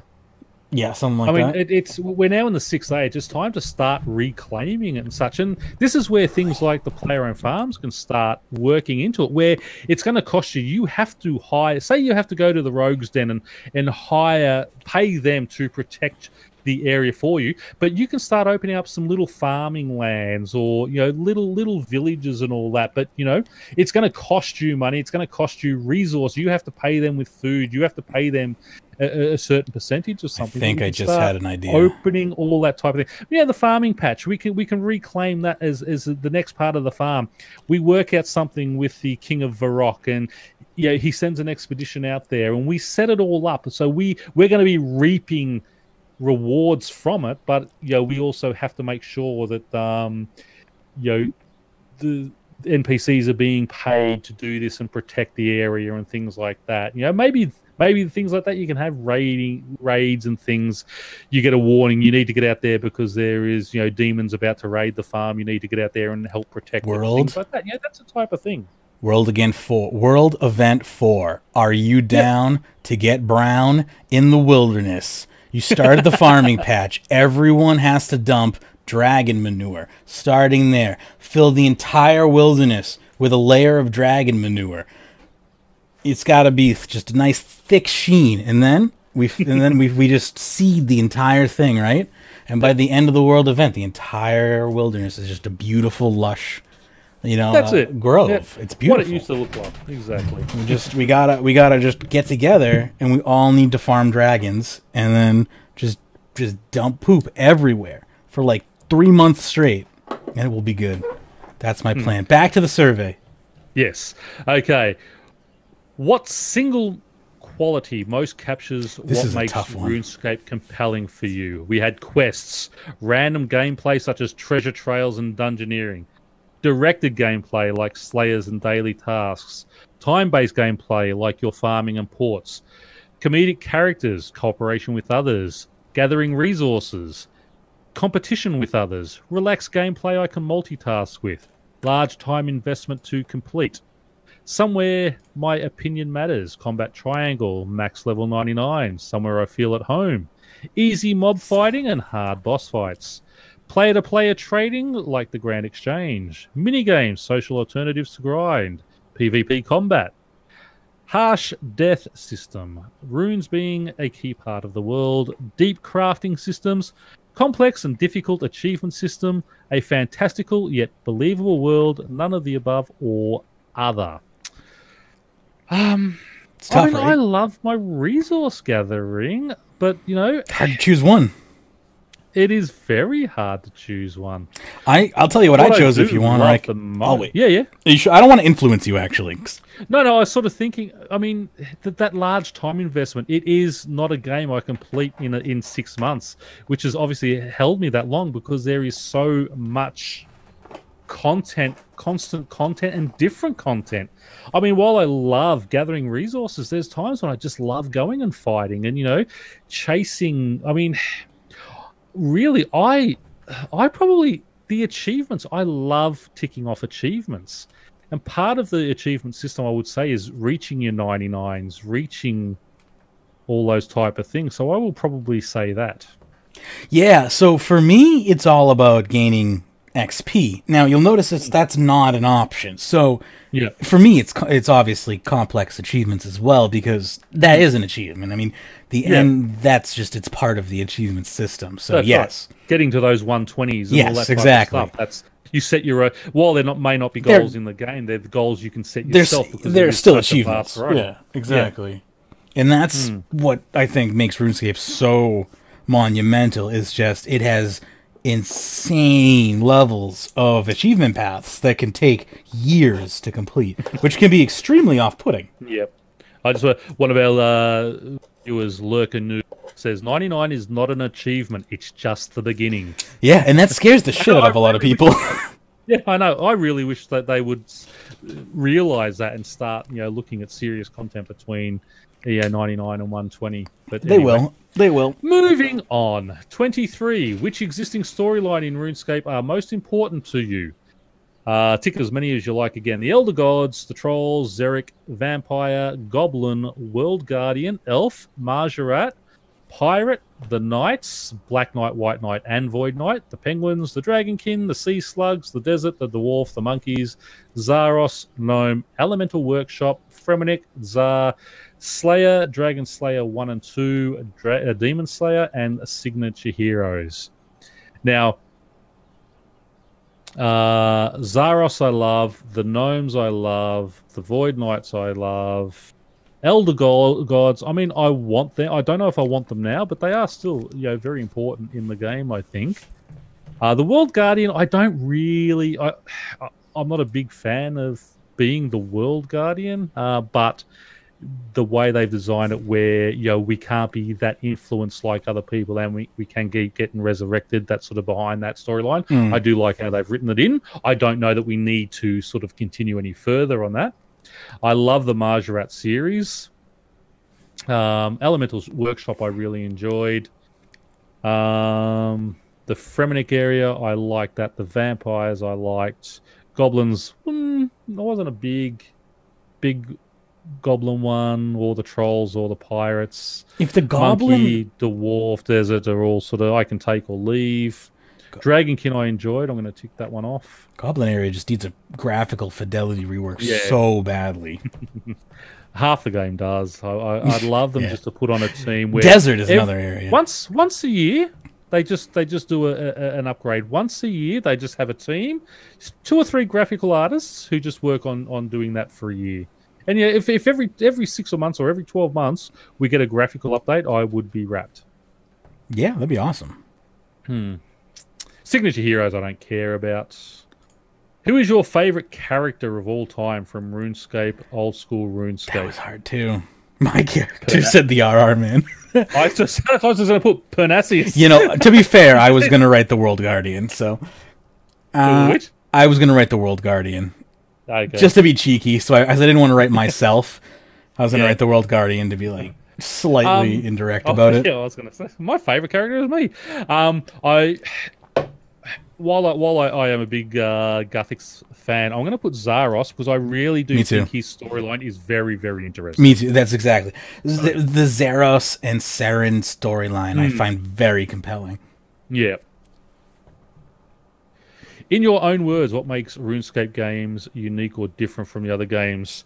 The quests, which are truly diverse and fun to play, complex storylines, not just fetch and deliver. Killer Bunny saying I'd like a quest over a graphical rework. Probably won't get either for a while.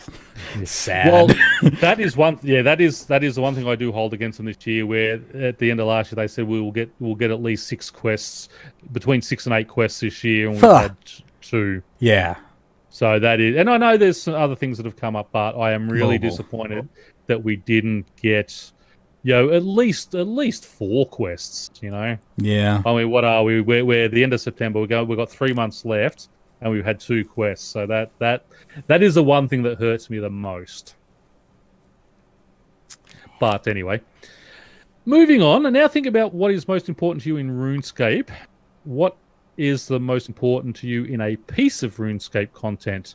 Chances of exciting drop reward, it's AFKable, high quality production values, it tells a story, it has unique rewards, it's fun to play, money made per hour, there are other players involved, and high XP per hour. So you only choose 3 of these. One is, please select up to 3 of most... Please select up to 3. Oh, 1, 2, 3. Okay, sorry. Yeah. I'm trying to work out what Is it confusing, right? Yeah. I'm thinking, I'm going to give them a score between 1 I went and 3, around trying to pick all of them for like a good 30 seconds. Like, why does it keep moving around? So, I get it. It tells a story is probably the most for me. Chance of an exciting drop or reward would be number 2. And it's fun to play.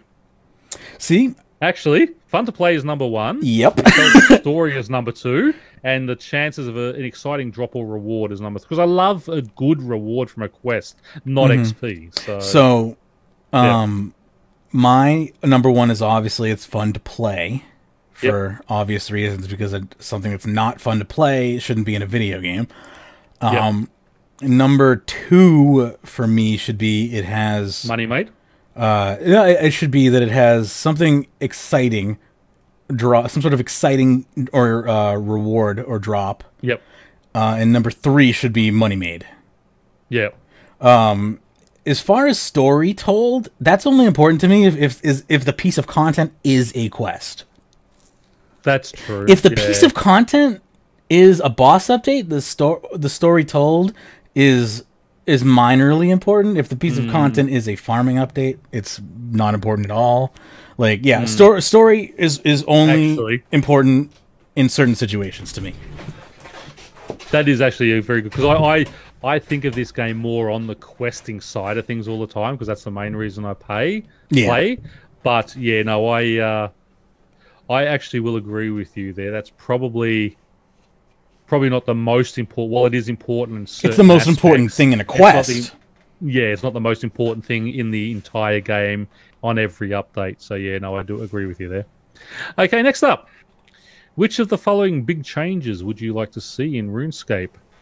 Interaction with social platforms, overhaul of the player avatar model, better controls, different input methods such as gamepad support, more fluid movement, fix the grid system, improved user interface, improved graphical consistency, more responsive gameplay, e.g. fixed tick, a more modern game engine, better ways to interact with friends, improved graphical fidelity and special effects, seasonal game modes, as in seasonal Darkscape. Well, that doesn't bother me. Well, this is a improved graphical consistency. I mean, I don't like when I sort of teleport from Pyrnassius to somewhere like Karamja, and it's just like it's very jarring as two different sort of games. Thank you, Meathead, for the follow. Yeah, like this is a hard one. I mean, it's even harder. Good. I mean, more responsive gameplay and all that. Yes, but I'm so used to the tick system that if they changed it, it's been 17 years, and I'm not. But so saying, I mean, I could probably get used to it very, very quickly. Gamepad support. I would love to see gamepad support.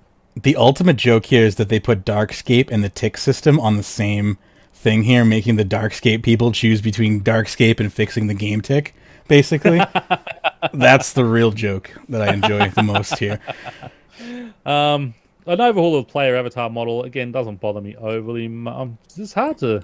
I went with the tick, then a more modern game engine, because I basically feel like those two go hand in hand together and would be easy to kind of do together.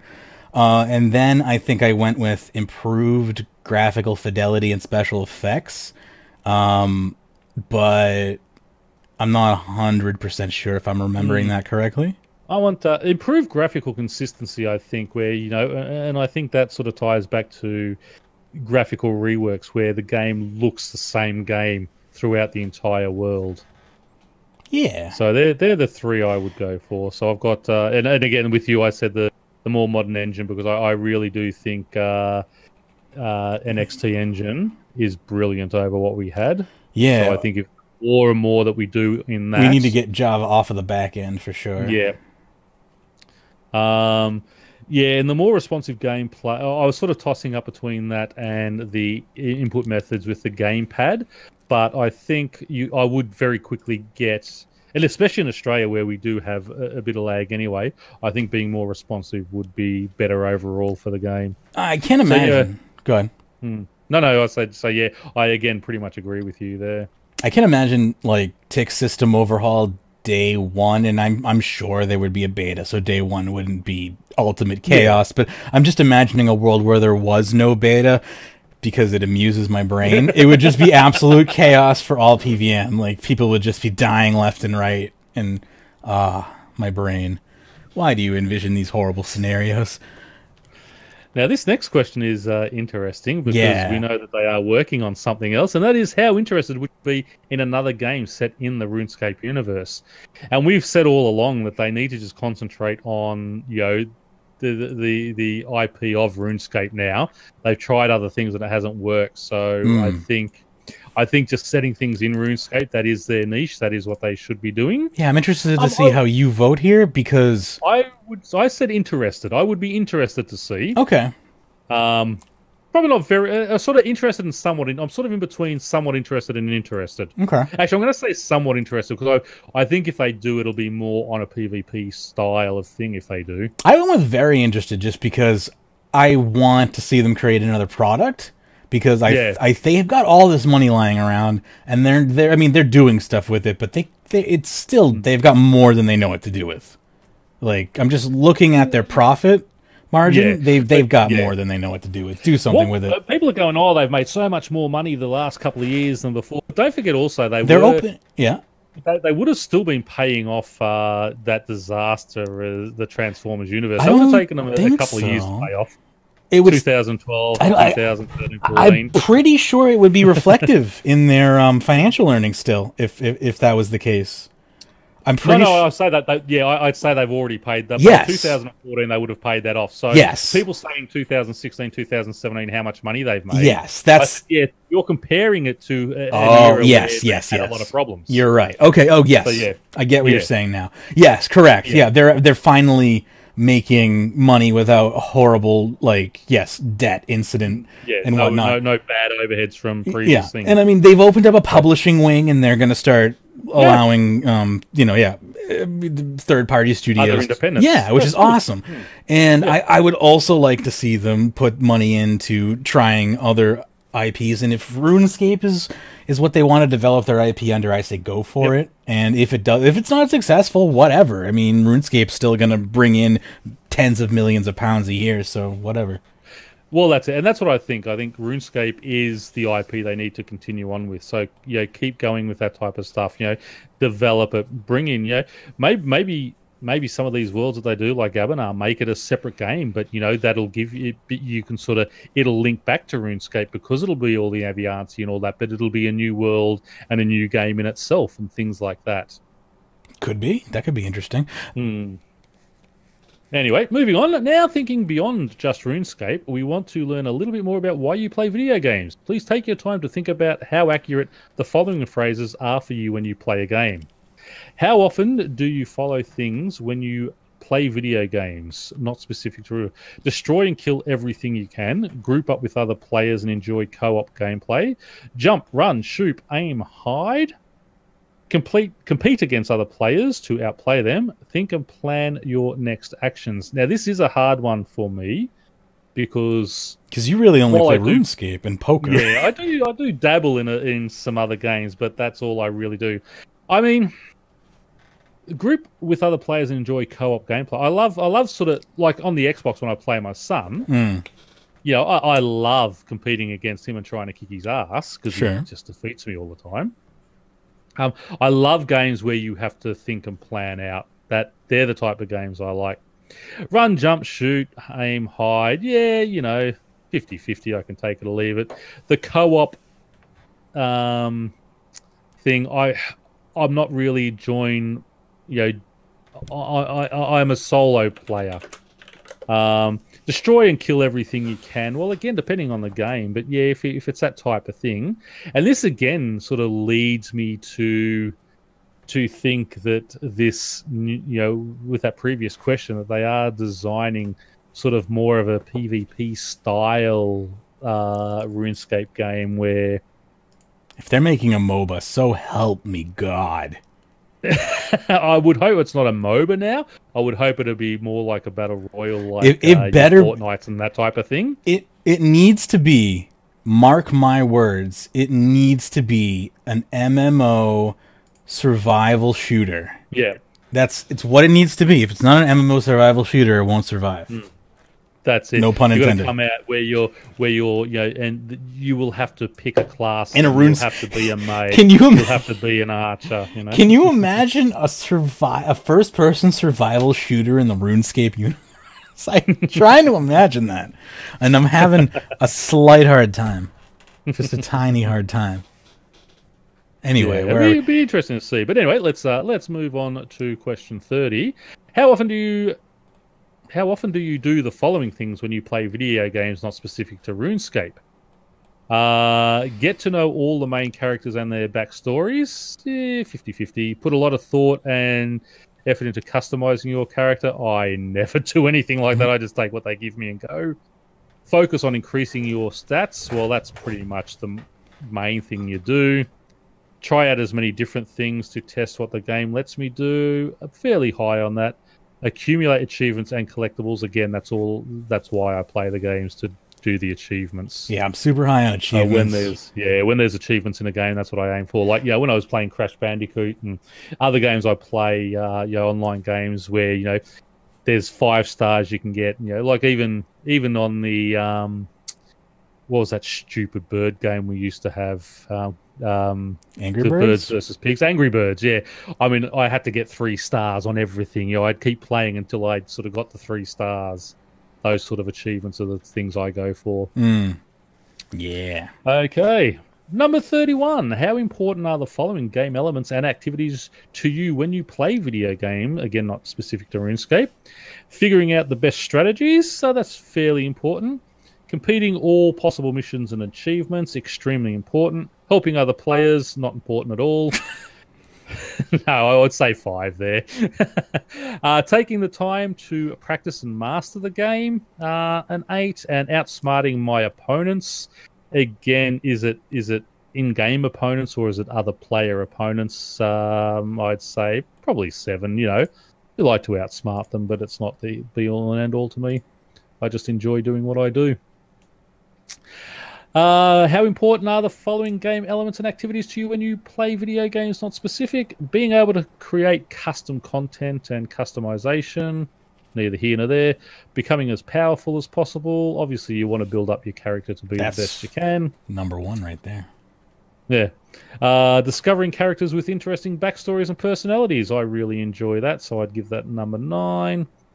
Pretending that I am someone else somewhere else. Yeah, well, we all like to lose ourselves, so number 9. Discovering offbeat and unconventional ways to play the game. Neither here nor there. 5 doesn't bother me overly much. How about yourself? I forgot to ask on the last one. What was the last one? The being able to create custom content. Custom content? It's not super important to me. It's like a 3. No. Yeah. Becoming as powerful as possible. That's a 10. Yeah. That's like that's what I the live whole for. idea, isn't it? Yeah, that's the point of the game. Yeah, it's like, we go for max in like no one ever was. Yeah. Discovering characters with interesting backstories and personalities. It's important. It's like a 6 or 7. Mm-hmm. Pretending that you're someone else. 10. Somewhere else. Yep. And discovering offbeat and unconventional ways to play the game. 8. I like doing that. Fair enough. I like breaking games if I can.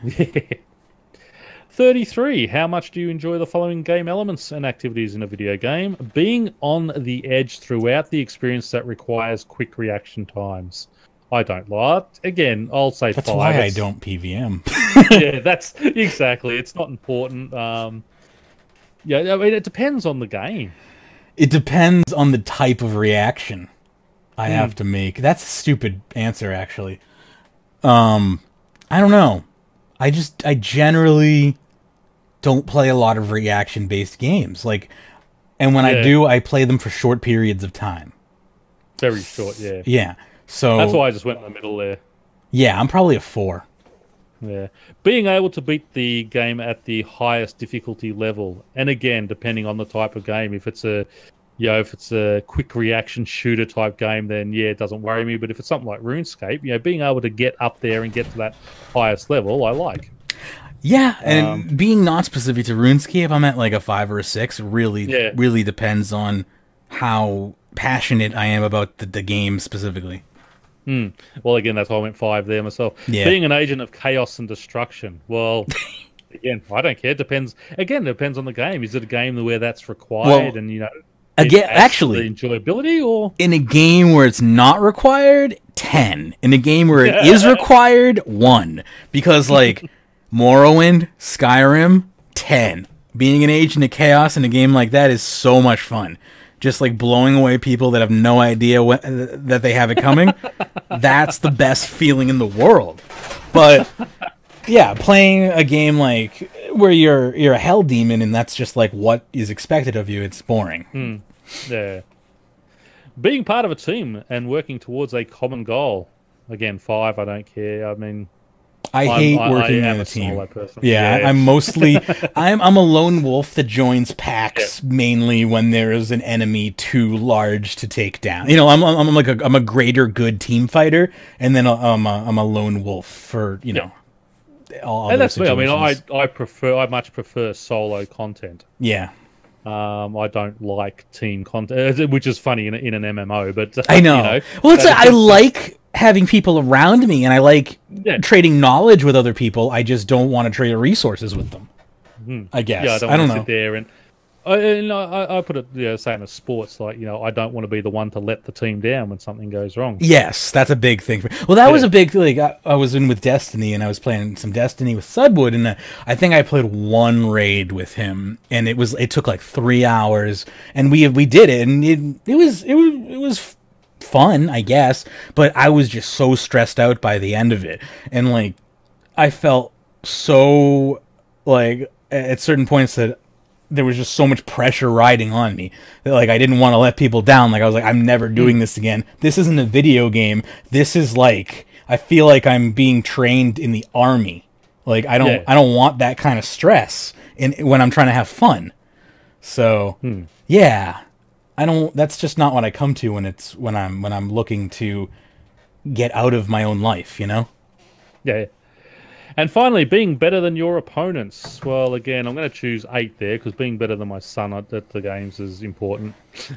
But trying to beat my daughter because she's not really good is really not important. Well, here's what I found: RuneScape or otherwise, it's extremely hard to be better than your opponents. When you're playing a global game, that it's very hard to be better than your opponents because there's always going to be people that are better than you.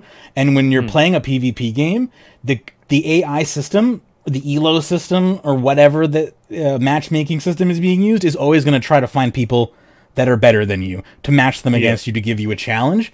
So if you're into that sort of thing and you're aware of that, it's awesome. But just you have to be aware of that you're always going to be facing an ever-increasing challenge and to not get frustrated with that.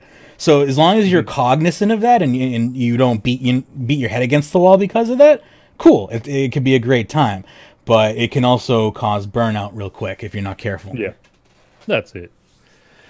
Okay, and that's why I love this rune score that they've brought up in the game because I can compete against myself. You could actually be number 1 if you time yourself. Like if you time, like if you got all your rune score up and an update hit, and you just happen to be in the right place at the right time, you could be on front page. Yeah, like that's cool. But that's what I like. It's a dynamic score table because it's constantly moving. That's what I've been waiting for. But I want them to put more into the skilling side of things and not just all PVM stuff. But anyway, that's another topic for another time. How much do you enjoy the following game elements and activities in a video game? Being able to experiment with the game boundaries just to see what happens. Again, I don't care. I don't really do that. 3 for me. That's a 10 for you because you like breaking things. That's like an 8 for me. I have fun doing stuff like that, especially in an offline game where progression doesn't matter and there's an end to the game. I have fun going back after I've finished a game, trying to break it. Yeah. Being a contributor to the game world with your creations. Again, I'm not, I just go with the flow. Whatever they put in there, I go with. It depends on what they mean by creations. If we're talking like physical assets that we're adding to the game, not into that. If we're talking like media, like podcasts, well, hi. It's like I do, 10. I do stuff like that. Actually, the contributor. So I'm sort of thinking about creating things in game. I wasn't thinking the podcast. So I enjoy that. I mean, I love doing podcasts. I love creating things like fan creations, but like I wouldn't like if they created a creator studio where you could make models and stuff to submit to like the game. I wouldn't do that because I don't have the talent. I wish I did. Now, the next one is my number 10. It's being able to collect and gather a lot of money, pets, or objects. I love collections. Me too. That's very, very high on my list as well. Yeah, I've been going for the pets and the boss collection logs and things like that. So that is my favorite. Being encouraged to think and plan ahead. I love that. I love where you got to sit there and work out. Okay, what am I going to do next? Not just sit there and get attacked by someone in the wilderness and just sit there and just wait to die. There's just no planning in that. And being immersed in another world place. That's I enjoy that very much too. Agreed. Very important. So yeah. So yep. So they were all 9s and 10s other than the first one for me. Cool beans. Now, thinking about other things that you like to do with your time, how many hours each week do you spend doing the following activities? Playing card board games? I play poker probably 3 to 5 hours a week. Watching films, cinema or home. Yeah, I watch a lot of those. So actually, is that just TV? No, that's not TV. That's just movies. So movies, I'd probably watch 3 movies a week. So what's that? 3 to 5 hours. Reading books, I would spend around 10 or 12 hours a week reading. Browsing the internet, probably 3 to 5 hours. Most of my time when I'm on here, I know what I'm looking for. I jump on, I do it, and keep going. Watching TV, Netflix. With me now, 40 hours a week. That's pretty much always on. Netflix is the new always on. Yep. Yeah. Playing sport and exercise. What do? I do an hour. I would do between 5 and 10 hours a day for my back. A week, I should say. Spending time with family and friends. I spend as much time as I can with my kids when they're here. I would say that'd be 20 to 40 hours. Listening to podcasts, I would say 3 to 5 hours a week. Commuting now, it's only between 1 and 3 hours because I don't have to go anywhere. And listening to music, again, I'm not a big music listener. It's just if in the car if I don't have a podcast to listen to, so 1 to 3 hours there. Okay. Now, your turn. All right, read Playing me the cards and board games? 0. Watching films? Probably like 1 to 3. Reading books? Like 3 to 5. Browsing the internet? 40? Yeah, I knew you'd be opposite me there. Watching TV? Probably like, I'm assuming news counts, right? Yeah. Probably like 20 to like what's in there between 20 to 40. 20 to 40 then, yeah. Yep. This will be a big one for you. Playing sport and exercising? Probably like 3 to 5. I go for walks. Yeah. Spending time with family and friends? 3 to 5. I begrudgingly said that one. Wow. What was the next one? Listening to podcasts? 40. Commuting? 3 to 5. And listening to music? Probably up to about 3 to 5 now. Been listening to more music. Oh, very good. Yeah, I'm not a big music I got a fan Spotify subscription to force myself. Oh, that reminds me. I got a Spotify subscription years ago when I haven't even made a playlist yet. I logged on, I listened to a couple of things. Oh, yeah, I'm going to do that, and never went back to it. Well, so I figured if I pay for it, then I'll have to listen to it. No, I just did the free one. Okay. Which of the following type of websites do you use regularly? Autos and vehicles? No. Food and drink? Uh-uh. Reference? What is Google a reference site? Yes, right? Yeah, that's a search engine. Yeah, reference I've ticked. Yeah. Sports? No. You probably do. Occasionally do, just to look up how they're going. Travel? Not really. Is this in like the last 6 months, or just like just what you go to regularly? No. No. Hobbies and leisure? I don't know what that means. Like, do you look up hobby sites and leisure? What you do for hobbies? What is a hobby site? Like, do I have hobbies? I don't think I have. Like, this is my hobby right now. So Yeah. I don't think. Well, so. that'll be more like online communities, perhaps. I don't Anyway, think so. science. Pornhub. Oh wait. What was the next one? I just read that too. Sorry. Science. Yes, tech, science and tech. People. No, there's computer and electronics down Oh, okay. further. Yep. People in society. Yeah, Online communities. yeah, That'd be Reddit and Yeah. such. Books and literature. yeah, Real estate. yeah, I have been lately. yeah. Same. I gotta go somewhere after my grandmother dies. Health. Lurker Noob says I'd say it counts. Health. Yep. Computers and electronics. Yep. Beauty and fitness. Yes and no, I guess. I track my fat. I count as beauty and fitness. there you go. I'm beauty and fitness. Hey, Huey. Pets and animals. Yeah, mainly just to look at pictures of cats. Yeah, I look up things for my pugs. There you go. Finance. Yeah, online banking counts, right? Oh yes. This survey is getting Good point. weird. Yeah, I actually didn't even think of that. I was just thinking of finance reports. News I look up a lot. Yeah, And I news. know you'd probably do that. Jobs and education. Yeah, I'm taking a. Law and Yeah, law and government I do. yeah. World localities I don't. Yeah, I don't really know what. I don't know what that would apply to. So No, yeah, I don't really look up other places that much. Shopping, yeah, I do a bit of online shopping occasionally. I know you do that. yeah, I try not to leave the house. Internet and telecom. Yeah, to pay my bill. Home and garden. It's winter now. Yeah. Games, you'd look up new games and such. I do. Yeah, I use Steam charts. I use Steam. I use. Yeah. I only go there when you tell me to. Speaking of, we have to talk about the Dying Light Yes. afterwards. We do. Yes, I want to start playing that. Cool. Have you tried it yet, or are you still? I've done about 10 minutes. Okay. Just to have a look at what it was like, but I haven't because the kids are on school holidays at the moment. So Cool. Carry. yeah. Business and industrial, I don't worry about. Arts and entertainment, I do a little bit. Cool. Yeah, arts and entertainment. Yeah, probably.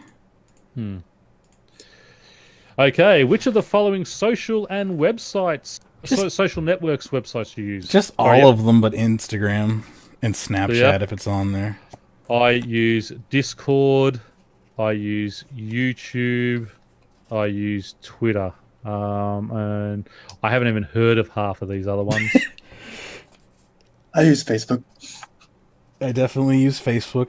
I want to get away from Facebook, but I can't. I've tried multiple times and failed. It keeps pulling me back in. So here I am. Things like GroupMe. I'm reading. I thought at first it said GroupMe, GroupMe? and I'm going. Sign me up. That's it. I was going to say that's the one I want to get onto. There's a waiting list for that one. Sorry. Okay, moving on. Now, can you tell us a little bit about the games you like to play? For games other than RuneScape, how much do you spend each week on the gaming platforms? Desktop and PC? Well,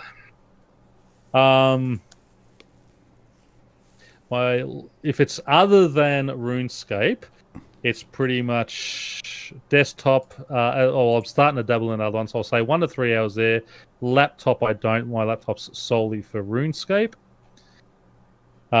Xbox One, 1 to 3 when I play my son. The PlayStation, again, we rarely play that, so it would, in a week, I'll say 0 because we might plug that in once every 6 months. Nintendo Switch, I don't have any other Nintendo. Mobiles, I'll play probably 5 to 10 hours on a mobile game. I like those sort of word games and things. So, Mage, desktop. I only own a desktop. What are we talking about? How many hours playing other games on a desktop? Oh, other games besides RuneScape? A week? Yeah. Is this in a weekly Yeah. format? Yep. In a week, probably. Let me think here. Weekly format, other video games besides RuneScape. Are we talking during a RuneScape professional cycle or off a RuneScape professional cycle? Well, just what would you be playing? So yeah. Wait, what was that? Did you say when I'd play RuneScape or No, desktop PC, and it just other than RuneScape, how much would you? So even if you're playing RuneScape in the background, if I'm playing RuneScape in the background, oh wow, this is getting crazy now. I don't know. I probably would play maybe 3 to 5 hours. 3 to 5, yep. Of something else a week, mainly No Man's Sky is my other game. I probably have about 7 hours a week with virtual reality, at least. Yeah, you got the VR set up. That's pretty sweet. This computer's all set up for that. I've just got to get a headset for it. Same. And then get into games that have it. Laptop PC, you don't have a laptop anymore, do you, mate? No. I'm on the laptop game. No. Xbox, PlayStation, Nintendos? No. No one all of those. Mage, no one all of those. I know that too. I have what about mobile and tablets? I have an Android phone. Yep. That qualifies. What do you play on that? Knights of Pen and Paper. No. Hours. Oh. Maybe 1 to 2 a week. Okay. And that's I'm very low on mobile. No mobile games. No mobile games? Okay. Yeah. If RuneScape would hurry their asses up and put RuneScape 3 on mobile, I would play that. Yeah. I've been trying to find a way to get jag motion in real life. That would be awesome. How much do you play multiplayer versus single player game? Almost entirely single player for me. I'm almost entirely multiplayer. A mix of both with the VR and RuneScape. I play at 1 or 2 hard. I don't want to say hardcore. I don't mean it in the literal sense of hardcore. I just mean in the sense of a long experience, like a Fallout or a Skyrim style game, maybe once a year. This year it was Subnautica, which is gonna have another game coming out either end of year or next year, which I'm pumped about. But yeah, I do 140 to 60 hour single player experience a year generally, and then the rest of my gaming experience is generally multiplayer. Fair. Okay, moving on. Other than RuneScape, thinking about the games you've played on PC or console only, which of these game genres have you played for over 10 hours in the past year? Well, that's easy for me. I will say card games because I play online poker. So we've got action-adventure, offline single-player games, action-adventure online multiplayer games. That's tough. Builder sandbox games, fighting games, MOBAs, music games, online RPGs, online shooters. It's more than 10 hours in the past. More than 10 hours in the last year. In the last year? Basically, I could tell you what I have played in the past year, genre-wise. It's survival games, first-person shooters, online RPGs, single-player RPGs. That's pretty much what I play. So those are my genres. Same, but with the addition of puzzle games a little bit. The original reason I made my Steam account was to play Portal 2. Oh yeah, Portal's a great game. The Portals. Can you play those in VR? Speaking of VR and Portal, you could play fan-made versions where the games are slotted in. Okay, so there's mods, because I would imagine that would be incredibly motion sickness inducing. Probably. There's literally a game where the entire thing is swinging around on these extendable arms, and you have to warm up to it, otherwise your brain literally dies. Oh my gosh, I've never worn a VR headset yet, and I'm looking forward to the day that I get to experience just the utter just confusion, that your brain experiences when it's thrust into that situation. I can't wait. You should totally go on. My friend was playing this game where time only moves when you attack or when you move, and he had the headset on for literally 3 hours, and then when he got out, he described it to me later where for a split second he got confused when the world didn't slow down when he was standing still. I'm thinking of it as like treadmill syndrome, when you've been walking on a treadmill too long and then you get off and like the world moves too fast around you. It's like your And then ever since he told me that, I was like, oh, I wish I'd move slowly and then see how long I can keep it up. Yeah, perception is a wild thing. All right, let me not. I'm famous for derailing the show. Let me get us back on track here. What proportion of your PC games do you buy on Steam? That's easy for me. I buy all my PC games on Steam. Yeah, I'm at like 80, maybe 75%. I'm split between. Most? Yep. Yeah, most. I'm split between like Steam and GOG, maybe. Good. Pretty much like 95%, because all the games that I pay money for that aren't RuneScape are on Steam for VR. Yeah. Fair enough. Moving on to question 42. Now we want to learn about the types of games you play the most on PC and console. Thinking about the games you play, which single game genre have you played most in the past year? Well, That's again, a little slanted. for me it is card games. So, You've played more card games than RuneScape? No, it's other than. Oh, other hang than on. RuneScape. Okay. It was about to be blasphemy.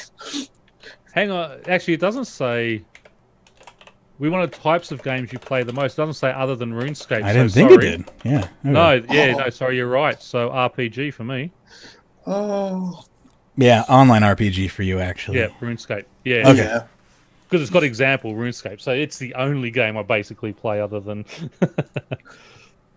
Did I cancel my Humble Bundle sub? I suspended my Humble Bundle sub for the month of Overwatch because I already own Overwatch, and I was angry that they put 2 months in a row for games that I already owned. But I'm going to continue. I'm going to resume it after. Let me say, I'll resume it if next month's is a game that I don't own. If November's is also a game I own, then I'm going to pause it again. Anyway. Okay. Yes. So moving on, approximately how many hours per week do you spend playing this genre? Myself, 7 days a week. What do I do? Probably 5 to 6 hours. I say 6 hours. 6 sevens, 42. So 40 hours, 40 to 60 hours. Mage will be more than 60 hours. Huey? Well, with college, probably less, but during the summer, at least 40. Yeah. Yeah, I'm like 70 to 100. Oh, goals. Master of all. That's why I say Okay. I play semi-professionally. So I like how it was just dead silent after that. I'll add in some crickets in post, don't worry. I'll just say, yeah. Now, could you tell us the PC console game you've spent the most time playing this year other than RuneScape? Please type a specific game title, not a series. Well, probably only PC or game console other than sort of my card game would be WWE 2K17 was the one I'm playing with my son. So, yeah. I would love to see that in RuneScape graphics. That would be hilarious. So, I'll play ridiculous online games with my sister, but they're so basic I don't know if they count. like Bubble Trouble with the 2-player. Hey, it counts. I played that when I was 12, and I went back to it when I was 18 just because I never beaten it. It was bugging me so much. Did your higher level of intelligence and skill manage to conquer it at an older age? Yeah, eventually, and I found out that the last level is endless, and I'm so mad. That's like what Did happened. this on purpose. That's like what happened to me with Tetris. All right, are we moving back into forum posts here? Yeah, sorry. Now tell us your favorite PC game console of the past 5 years. I'd have to say Crash Bandicoot series. Past 5 years, console game or PC game? Yeah. Okay, I what did I put on the damn thing? You know what? I'm just gonna give it to Subnautica. That is the first game that actually physically gave me shivers down my spine. while I was playing it. Like I not being hyperbolic or like trying to, I don't know what I'm trying to say, but yeah, like when they say like, "Oh, it gave me shivers down my spine," like it really did. And like I've never experienced that before in a movie or a video game. I've experienced jump scares and I've experienced like fear, but I've never had that like actual tingling sensation run down my spine before. So like I'll give it a Subnautica for actually producing that sensation. Same. Looking into the future, which PC or console game are you most looking forward to? Well, the only one I can think of is WWE 2K18. There you go. There you go. I put Dying Light 2. Really looking forward to that. It's Yeah, see, I might look forward to that after I finish playing this Dying Light. So you might as well go back and play the first Dying Light if you like Dying Light Bad Blood, because that's a single player experience. You can go to and just play on your own. Oh, so they're the games I like, where I can just kick back. But see, I like to do that on the console, just leaning back on the couch. You can play Dying Light on the console. Okay. You go buy it on the console and play it whenever you want. And finally, if you could play a RuneScapified version of any other PC console game, what would it be? With similar mechanics and gameplay, but with art, character, lore, communities, etc. from the RuneScape universe. What? So if you could RuneScapeify a version of the game, so with the mechanics and gameplay of a game, but it has the art, characters, and lore of RuneScape. So Destiny, but it's RuneScape. RuneScape, or something like that. Oh, I wouldn't have a clue. I'm trying to think of the weirdest situation possible to put RuneScape in now. Like it's Overcooked 2, but RuneScape. Do that. Figure that out, Jagex. Angry Birds 2, but it's RuneScape. I wouldn't have a clue, so I'm leaving. I'm not. Oh no, it requires an answer. It requires an answer. No Man's Sky. No Man's Sky. There you go. Actually, that might have been what I put in there. That's what I said just now. Yeah, that's what I said. Yeah. You said No Man's Sky, so I thought, yep, I'll go with that.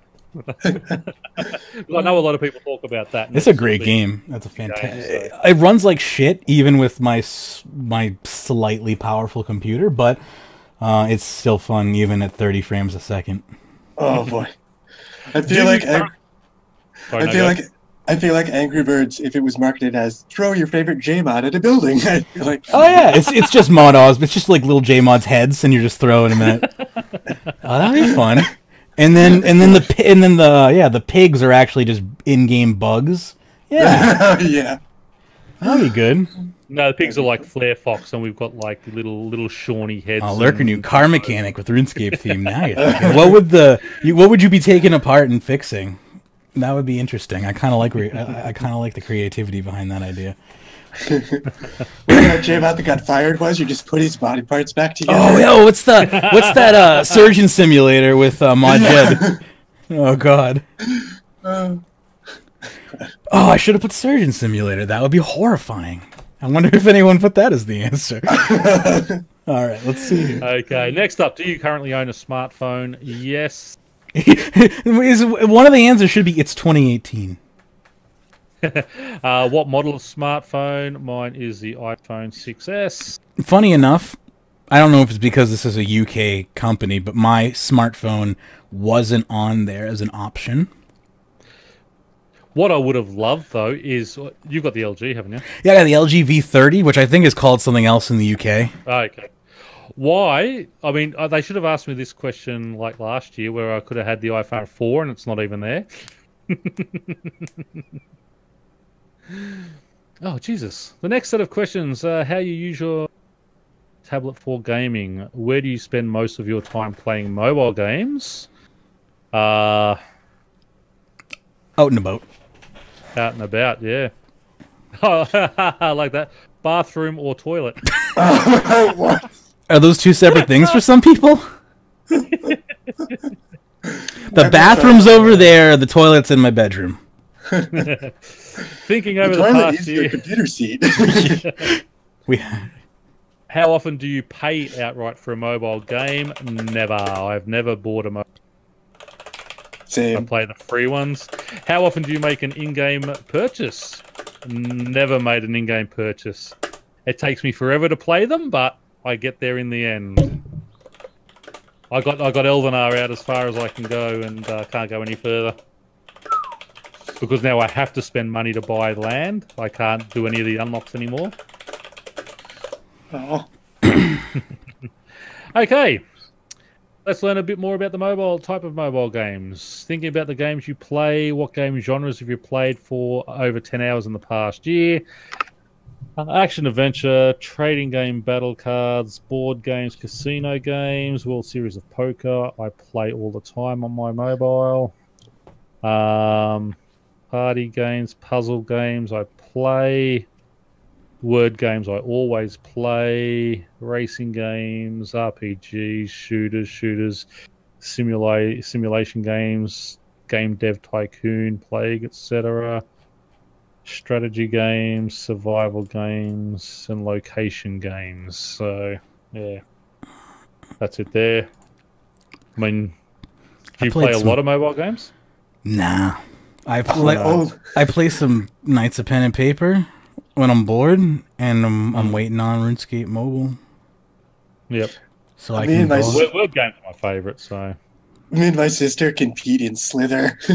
Slither's fun. I like Slither. Like, I play... Funny enough, though, like, I play mobile games on my PC sometimes. Like, I play Fallout Shelter, but I played it on the PC. Like, I play Slither, I play Agario, I play a bunch of those IO games, but I play them in the web browser because I'm a fool. Yeah, I know. I do that with Slither as well because at a certain point you need the mouse for the accuracy. Because, yeah.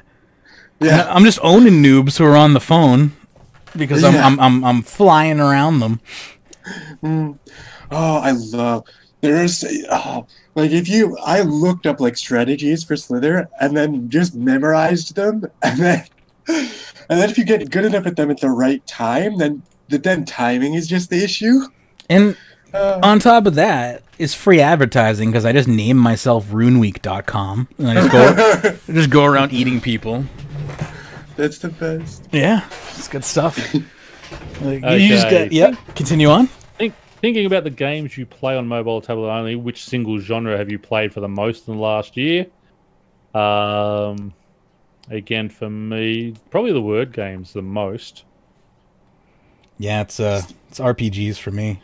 Yeah. Yeah.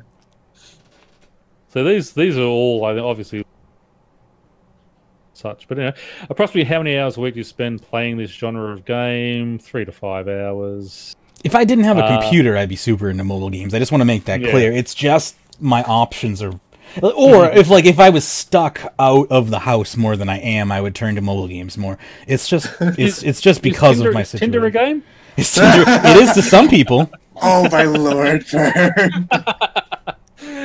Would you like a new RuneScape mobile game to tie in with your RuneScape experience in some way? I said yeah. Isn't that the whole idea of the RuneScape? Oh, and not the RuneScape game, but yeah. Like a new game to tie in with the... I'm like, hey, I don't really care. They said they were going to have Chronicle do that, and then they backtracked on it, so I just expect them to backtrack on it again. Just with Chronicle, that was just such a game designed for mobile that never made it to... I know, it was just... no one plays it, so we're going to can it. Well, no one plays it because it's like a PC. Yeah, it's like... Other than sorry, yep. Yeah, it's like you release it on the wrong platform and then pronounce it dead. It's like planting freaking tropical plants in tundra and then be like, oh, they didn't grow. Well, yeah, no shit. Bring back Arcanists. Yeah, poor. You know what? It might see a revival someday as a mobile game. If I love that game so much. A lot of people did, and I think that it might see I think you might see like a best of package of mobile games someday from Jagex because they have this whole new mobile division that they're working on. They've acquired a bunch of mobile developers that obviously they need for their mobile client, but after they're done with the mobile client, they're not going to just can them. I think they're going to probably task them with working on the IPs that they have just lying around. Maybe Chronicle 2.0. Maybe, yeah. People have also speculated that it's possible that with RuneScape being worked on, that they might put Chronicle into RuneScape. You know, they might find a way to incorporate Chronicle as a minigame inside of RuneScape. And what about that builder game that they had that Hyper Hippo was building? And that Idle Adventure. I am still adamant, and many people will disagree with me, and it's fair because I'm being hyperbolic when I say this. Idle games are not video games, but I stand adamant on the fact that they aren't video games, and that's why it died. But, Hyper Hippo, I think but maybe they could look at something like that, but better. Well, where you have more interaction. I think... explain to me what you mean by that. Well, yeah, you're building a game, but you've got to get in there, and you've got to be spending time on there and sort of interacting rather than just go in, click it for, 45 seconds, and then log out for the next 2 hours while it built up money for you, you know? Yeah. I mean, I didn't really play it, but, you just have where you've got to be clicking things, and, you've got... you want to get your wood cutting up, so it'll sit there and do it. But if you're on there and clicking the tree, it gives you 3 times the amount or something like that. Yeah. Okay. Yeah. So it rewards you for being active, which the game did. Yes. It did reward you for being active. Oh, okay. Fair but enough. It still sucked. It just wasn't fun. Yeah. But I would have said that anyway because I just didn't think that the game was fun. I just don't think that those types of mechanics are fun. I don't know. Well, no, a lot of people are playing those people really like adventure capitalist capitalist things where you've got those type of things where you've got to keep cookie building clicker up and building up and stuff like that. Yeah. I don't know why Idle Adventures failed and those types of games didn't though, because I didn't give it enough of a play because I thought it sucked. So I don't know. Yeah, I don't know. I feel like this is another tragedy of platforms because they released it on Steam instead of mobile. So it really never even got its fair shot either because it was put on a platform that it wasn't meant for. Yep. So despite me shitting on it, it really wasn't even given a fair shot. Let's wrap this guide up anyway. Looking to the future, which mobile tablet game are you most looking forward to? I just put RuneScape Mobile. And again, if you could RuneScapeify a version of any other mobile game or tablet game, what would it be? Wasn't a No Man's Sky? I am going to say Angry Birds for that one. Okay. That'd be hilarious. Yeah, I like that. That's funny. Yeah. I think I said Command and Conquer on my original. Anyway, let's go. Let's keep going. Yeah.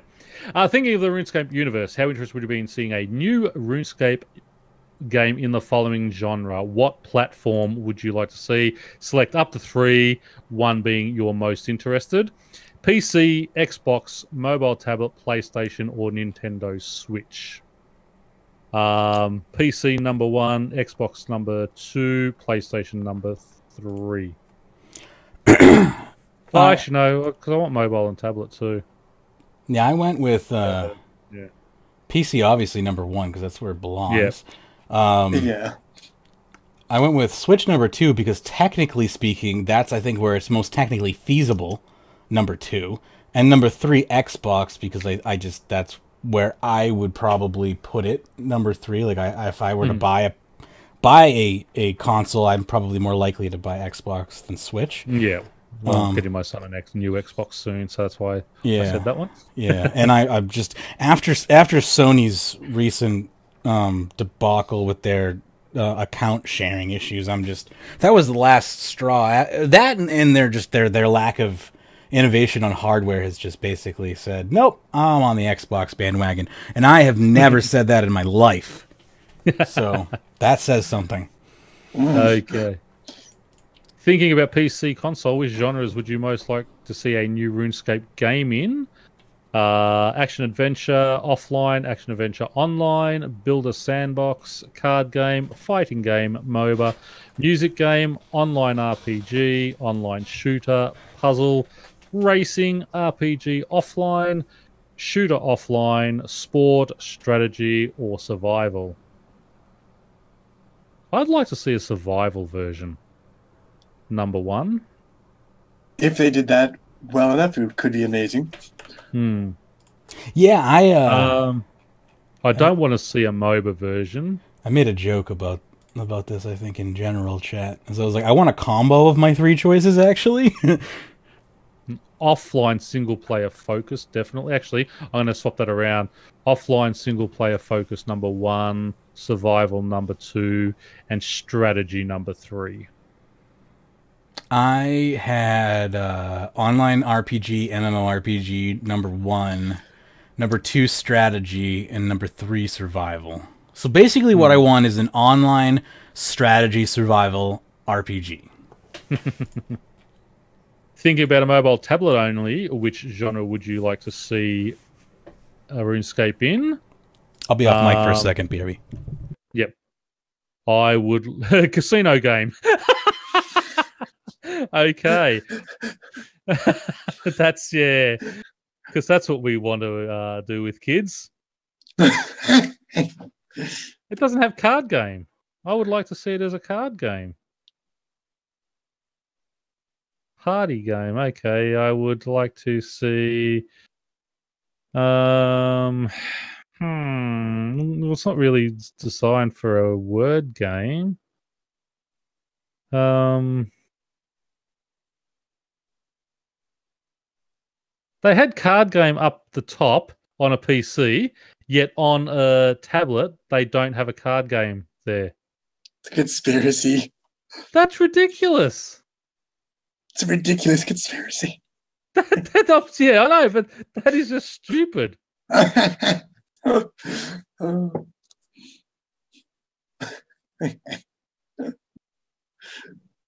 Well, I'm gonna put board casino games like World Series of Poker because that's the closest to it. Back. That is ridiculous. Sorry about that. That's There's okay. a conspiracy against Parrot over here. What's going on? Well, up the top, they're saying on the PC console game, they're asking, what genre would you most like to see, and they've got card game. You go to the mobile version, and they've dropped card game. They've just got board/casino game for Ooh. a series of poker. It turns into That's the casino. one that he wanted, and he was like, Well, that's what I chose. Interesting.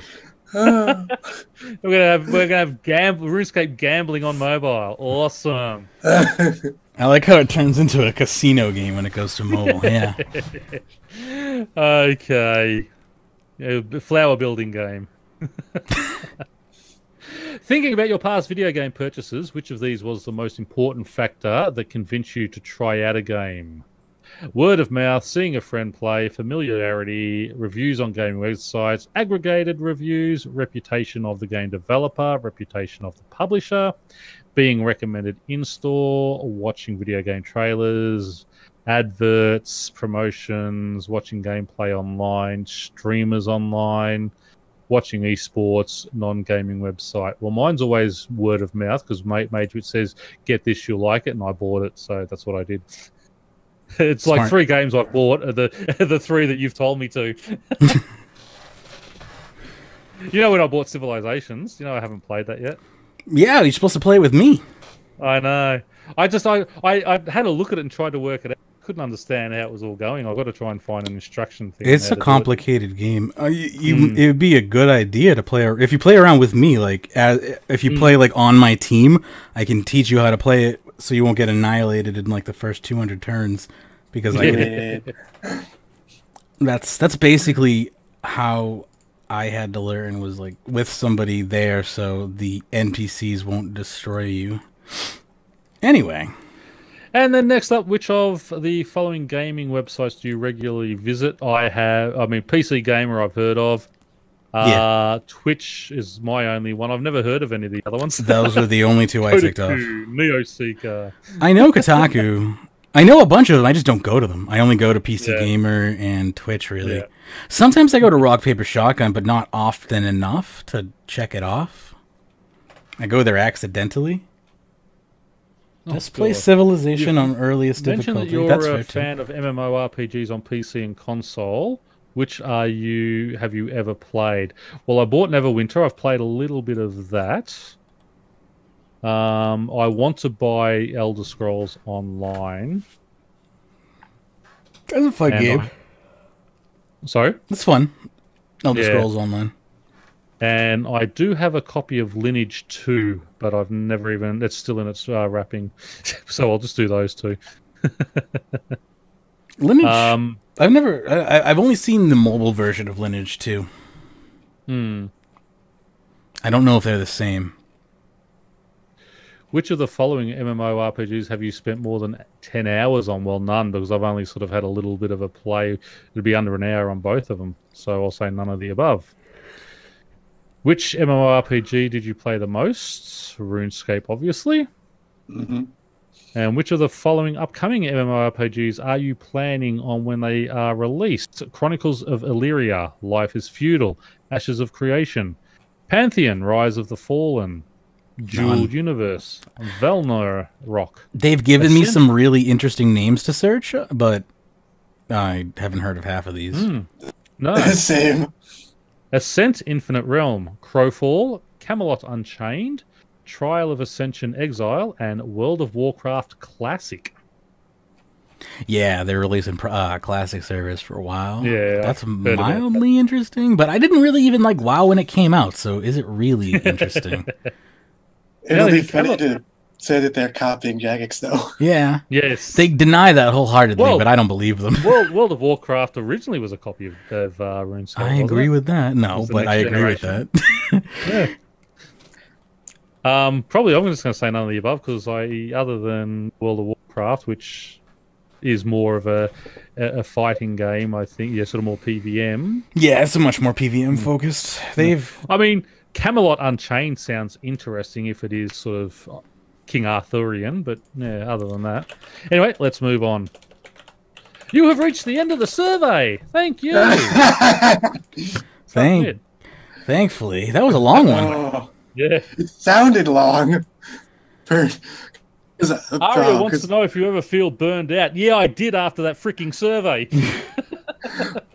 I was going to say, I've been listening to this podcast for 3 years, and that's Pern's, long talking voice. It doesn't get that monotone unless you've been talking for a while. Yeah, I know. Well, surveys are hard because you're sort of trying not to. You've got to just do them properly without being, without being too passionate. Whereas all this other stuff, I do. But anyway, let's move on. Do you want to read the next one? Camelot Unchained raised $5.1 million. So that's a thing. All right, yeah. Back to the forums, I assume. To Ivory Shots, who has an amazing idea, which I've already got a great title for. It says here, not sure which is the right forum for this suggestion. Anyways, how about making streams on YouTube and Twitch where mods simply read suggestions on RuneScape forums and reply or say their opinions about them? Because at the moment, we really don't get any feedback from you guys. This would also bring more people here. Rune Labs Live. No. Hey, we already do that. We already do that here anyway. I miss bags. Ivory Shots, it's called RuneScape Weekly. Sign up. We read them and give it's not the mod's opinion, but we give our opinions on it. I mean, it's even better because we can relentlessly make fun of them where the mods can't. Exactly. One of the new mods from Keywords says, "This sounds like a fun idea. More interaction is great." So they don't know what they're getting themselves into. They're young and naive. They'll catch on soon enough. Don't worry. I feel like this would be cool in its purest form, but people would submit the wackiest ideas, and then they would have to come up with a vetting system to get ideas that were actually serious, and then they would get bogged down, and then it might not even be live anymore. But, at that point... I just feel like the chat would turn into hell, and it would... You wouldn't be allowed to have chat on. It's like, how do you have a stream that's about suggestions and not have a chat to discuss the suggestions, but all the chat's going to be is about derailing and turning into just talking about absolute just ridiculousness. And or maybe you'd have to have only like your paid Prime members could chat and subs only. Yeah, subs only. And if you if you get to out your whole RuneScape account gets banned, kind of thing. That should keep them in control a little bit. Yeah, you have to use your real RuneScape name to talk. Yes, that would work. Only linked accounts can talk. It's a good idea though. Like, I like the want for interaction. I mean, I would love a like American Idol-esque panel style where like they put the idea up on a screen and just mean British Jmods read the ideas and just made mean comments about them and just pressed big red buttons to delete them and just the comments were cycling, and that would be great. I'd watch that. We should do that. We should, but I'm not British. We should do that. We'll get Stormsmith. He can read them all. That's true. We can just be the judges that vote. Him and his missus can read them out for us. Yeah. And you and I and give him a ring. Sit there and vote. We could be the voters. Storm, quit your day job. I got a gig for you. All right, moving along here to our next one. This is our final topic for the day, I believe, by Miss Misty. This is a long one, too, so... Oh, this can't be right. This is the official guide directory. What's going on No, here? We've got the Leicester Flat. POF? Serious? Yeah, hang on. I'm missing my play. Let me open it up here. I'm all right. I don't know where this official guide directory came from here. I must have clicked something, and I ended someplace completely different. Were you on Wikia? I don't know. I touched something I wasn't supposed to. All right, Lester Flat. Yeah, I remember him. He looks like his player avatar looks like a Texas oil baron. I specifically remember it. So I must have clicked on something. I don't know. All right. Player-owned farms. Serious? I rarely rant on Jagex updates, but the farm is BS. For those of us that have a life and log off for more than 8 hours work time, 2 hours commute, and 2 hours get the house in order, then we log on to RS to get away from the BS of the real world. All we have is elders, always, all and not that. Have any of you Brits ever run a farm? Did any of you to have a breeding pen for chickens? Or do you Yanks do a chicken coop? Rabbits breeding hutches at a rate you can't even keep up with. You end up killing more for dinner than selling. My rant ain't done. Buyers that come every 3 days? You ain't some goddamn wait 3 days and breed some on rabbits animals goofy perks. Wow. You guys really thought this through. As I rarely even criticize Jagex, but this time is a severe goof. Unless they want players logged on 24/7. There is no reason to paralyze a player while they're logged out. Stop taking from a baby to an elder. Chickens need a coop, not a pen. Rabbits need a hutch, not a pen. There needs to be a thing. A thing. There needs to be a thing while people are logged out. I'm losing it.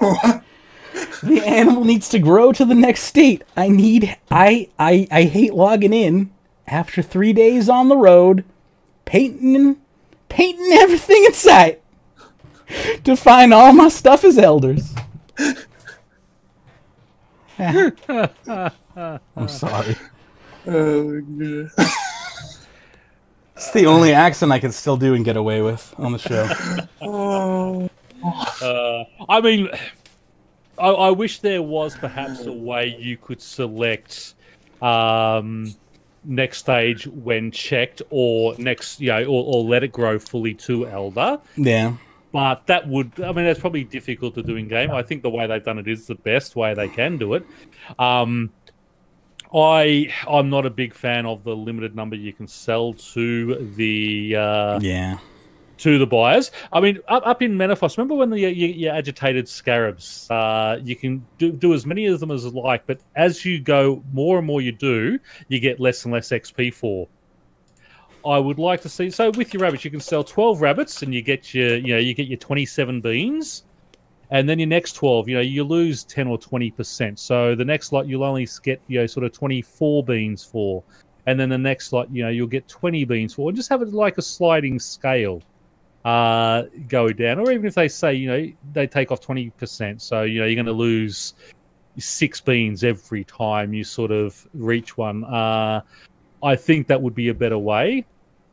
And the buyers, I don't know why you just have them and limited ones every 3 days. That is a little frustrating, but hey, that's the way it is. What got me, I bred up all my sheep, and then I pulled them out and put my zygomites in to grow them. Never got a sheep buyer because obviously they only come with what's in the pen. Mm-hmm. So you do need to be careful of that. I would personally like to see the buyers there, all the time, and have sort of a decreasing value of beans as you sell more to them, so you're not limited. But still, I mean, these are things that they can work out. The way this guy is carrying on, I mean, your dragons take 3 days to do a growth cycle. Yeah, I've noticed. Yeah. Which is great, you can do that and such. I mean, if he's really worried, do your chinchompas, which I think are a day. Do your zygomites, which I think are 2 days, and do your dragons, which are 3 days. They have longer animals and they have shorter growth spurt animals. So just do it that way. Get yourself up and get that. I mean, as with anything, you got to suffer a little bit at the start to get the rewards. As you level it up and get higher. So. Yeah, but I just thought it was a bit of a funny one to have a laugh at. He got real mad that his thread got moved to the rants. I love how he gets upset that that it's not the correct term for the pen. I know. He's mad about the lack of realism about one thing, but then wants like hyper unrealism on another thing. Like, you can't have it both ways. Like, just you can have your rant, but it's just a rant. Like, just get it off your chest and move along, because that's life. Anyway, that's all I got. Yep. We good? It was a fun show again. Yeah.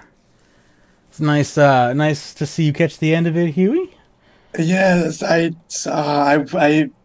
the classes are really annoying. I wasn't able to get in when I thought I would, and I felt so bad. It's all right. I know you. I know you had a possibility of making it or not making it, and we we were talking about. We have plans. We got big plans coming up. We'll figure stuff out. It'll be fun. Yeah. So appreciate you didn't use my let's give it to Jagex post though. What I thought that was a fun one. What did I not do? Which one? Do you want to add it in? Yeah, I'll just chuck this one in. This Go is for it. I just thought it was very fun. It says, let's give back to Jagex. There are a lot of us RuneScape players out there. I, for one, have been playing off and on since, 2002. We all enjoy the game, otherwise we wouldn't play it. And it's thanks to Jagex for keeping this game up and running. To show our appreciation, let's all take a little extra of our earnings and spend at least $10 extra a month on RuneScape to show our appreciation. Whether we be buying bonds, keys, or runes coin, let's give back to the owners for owning for so much years. Sorry, I just wanted to, he made this account in August 2018. He was a member, so I thought that was just a funny little throw in there. It must be, and just to hate all the people. One guy says, "Not worth paying for online games." It's like. I'm sure you could find the same thing to be said about offline games. People are just oh god, it's so funny. There's a lot of hate for it all, and I like the one down the bottom. I'm already giving back by paying $11 a month. Oh wait, I'm not doing that. So in other words, they're just buying bonds with their in-game gold. But yeah, no, sorry. It was just a little funny one. I thought I wanted to throw in there at the end. Poor guy. Like, his heart's in the right place. Yeah. I like it. He's a little naive, but you know. Yeah. Just all the hate the poor guy got. Yeah. Oh, actually, that's what I want to see if there's any hate on my ones yet. Yeah. You Speaking done? of, that reminds me, I'll check and see if the behind the scenes is out yet by any chance. Oh yes. No, it's not. Let's just sit here for an hour. Killer Bunny. This is Huey.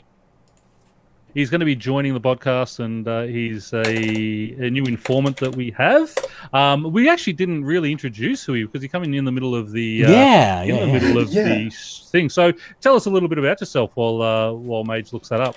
Yeah. Well, I've been playing RuneScape for over 10 years. Although I did take a bit of a break when EOC came out. I used to play RuneScape at the library, and I still associate library smell with RuneScape.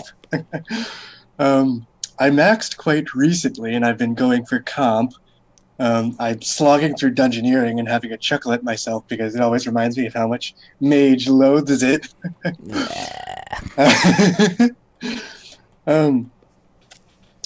RuneScape was pretty much the only game that I played for years and years and years. I can count the games I play on one hand. I got VR recently, so I now it's transferred to two hands. Nice. But RuneScape was pretty much my life for a long time. There are so many good memories. It's hard to articulate where to start off. My entire family was into it at one point. To the point where we have references at the dinner table that like family jokes that are RuneScape references. Like I was telling Mage about this a while ago. When I was like 13, my mom made us look up this article where it was like ways you're addicted to RuneScape, and some part of it might have been serious, but it was one of those articles that was a complete satire, and it was just like you're addicted to RuneScape if you go to the bank and you try to deposit a cup of tea, and you're addicted to RuneScape if your mom serves shrimp at the dinner and you call her a newbie fisher. That's my favorite. It's like, Mom, you noob. Yeah. So stuff like that, where RuneScape was such a part of my life growing up that it got entrenched in family culture because my brother and sister played it as well. And so that's where I'm coming from. Like, I'm the only person I knew that's played it as much as I do, because my brother and sister dropped it when they got into college. But yeah, like none of my other friends used to, because I was homeschooled, and like drawing, listening to audiobooks, and then RuneScape was my life at one point. So I didn't even have any type of public school to mess up my RuneScape time. So that's what my life was. I used to regret that real life didn't have a fog, because then it would be like the cutoff, I used to wish people had combat levels so I could judge them more efficiently. Oh, that's hilarious. Oh, that would be funny. I remember, I remember when the Grand Exchange came out. I remember people being miffed that the combat being level was 200, and then so many people got mad that they changed it back to 138. Sorry, I was typing there. Say that again? I remember when combat was 200, and then people got mad, so they changed it back to 138. That was a long-standing argument on the show of whether 138 versus 200 actually mattered, or if it was more a matter of just being able to accurately measure whether you were someone was a threat. Like, it was actually like being. It was weird. Yeah, like being level 200 you couldn't tell if they were a threat or not because everyone was level 200. That was the problem. Like being level 138, meant you were dangerous versus a 134 or something. Like there was an actual level difference. Yeah. So that was that. Yeah, that was the big argument that we were trying to make. And Jagex was like, "What? We don't understand what you mean," for like 4 years. Okay. Yeah. I remember that. Long? It felt like that long, Pern. I don't know if it was really that long. Like you said, an amusing story, if you don't mind. It's yeah, no, keep going. So I. Oh, we're losing you there.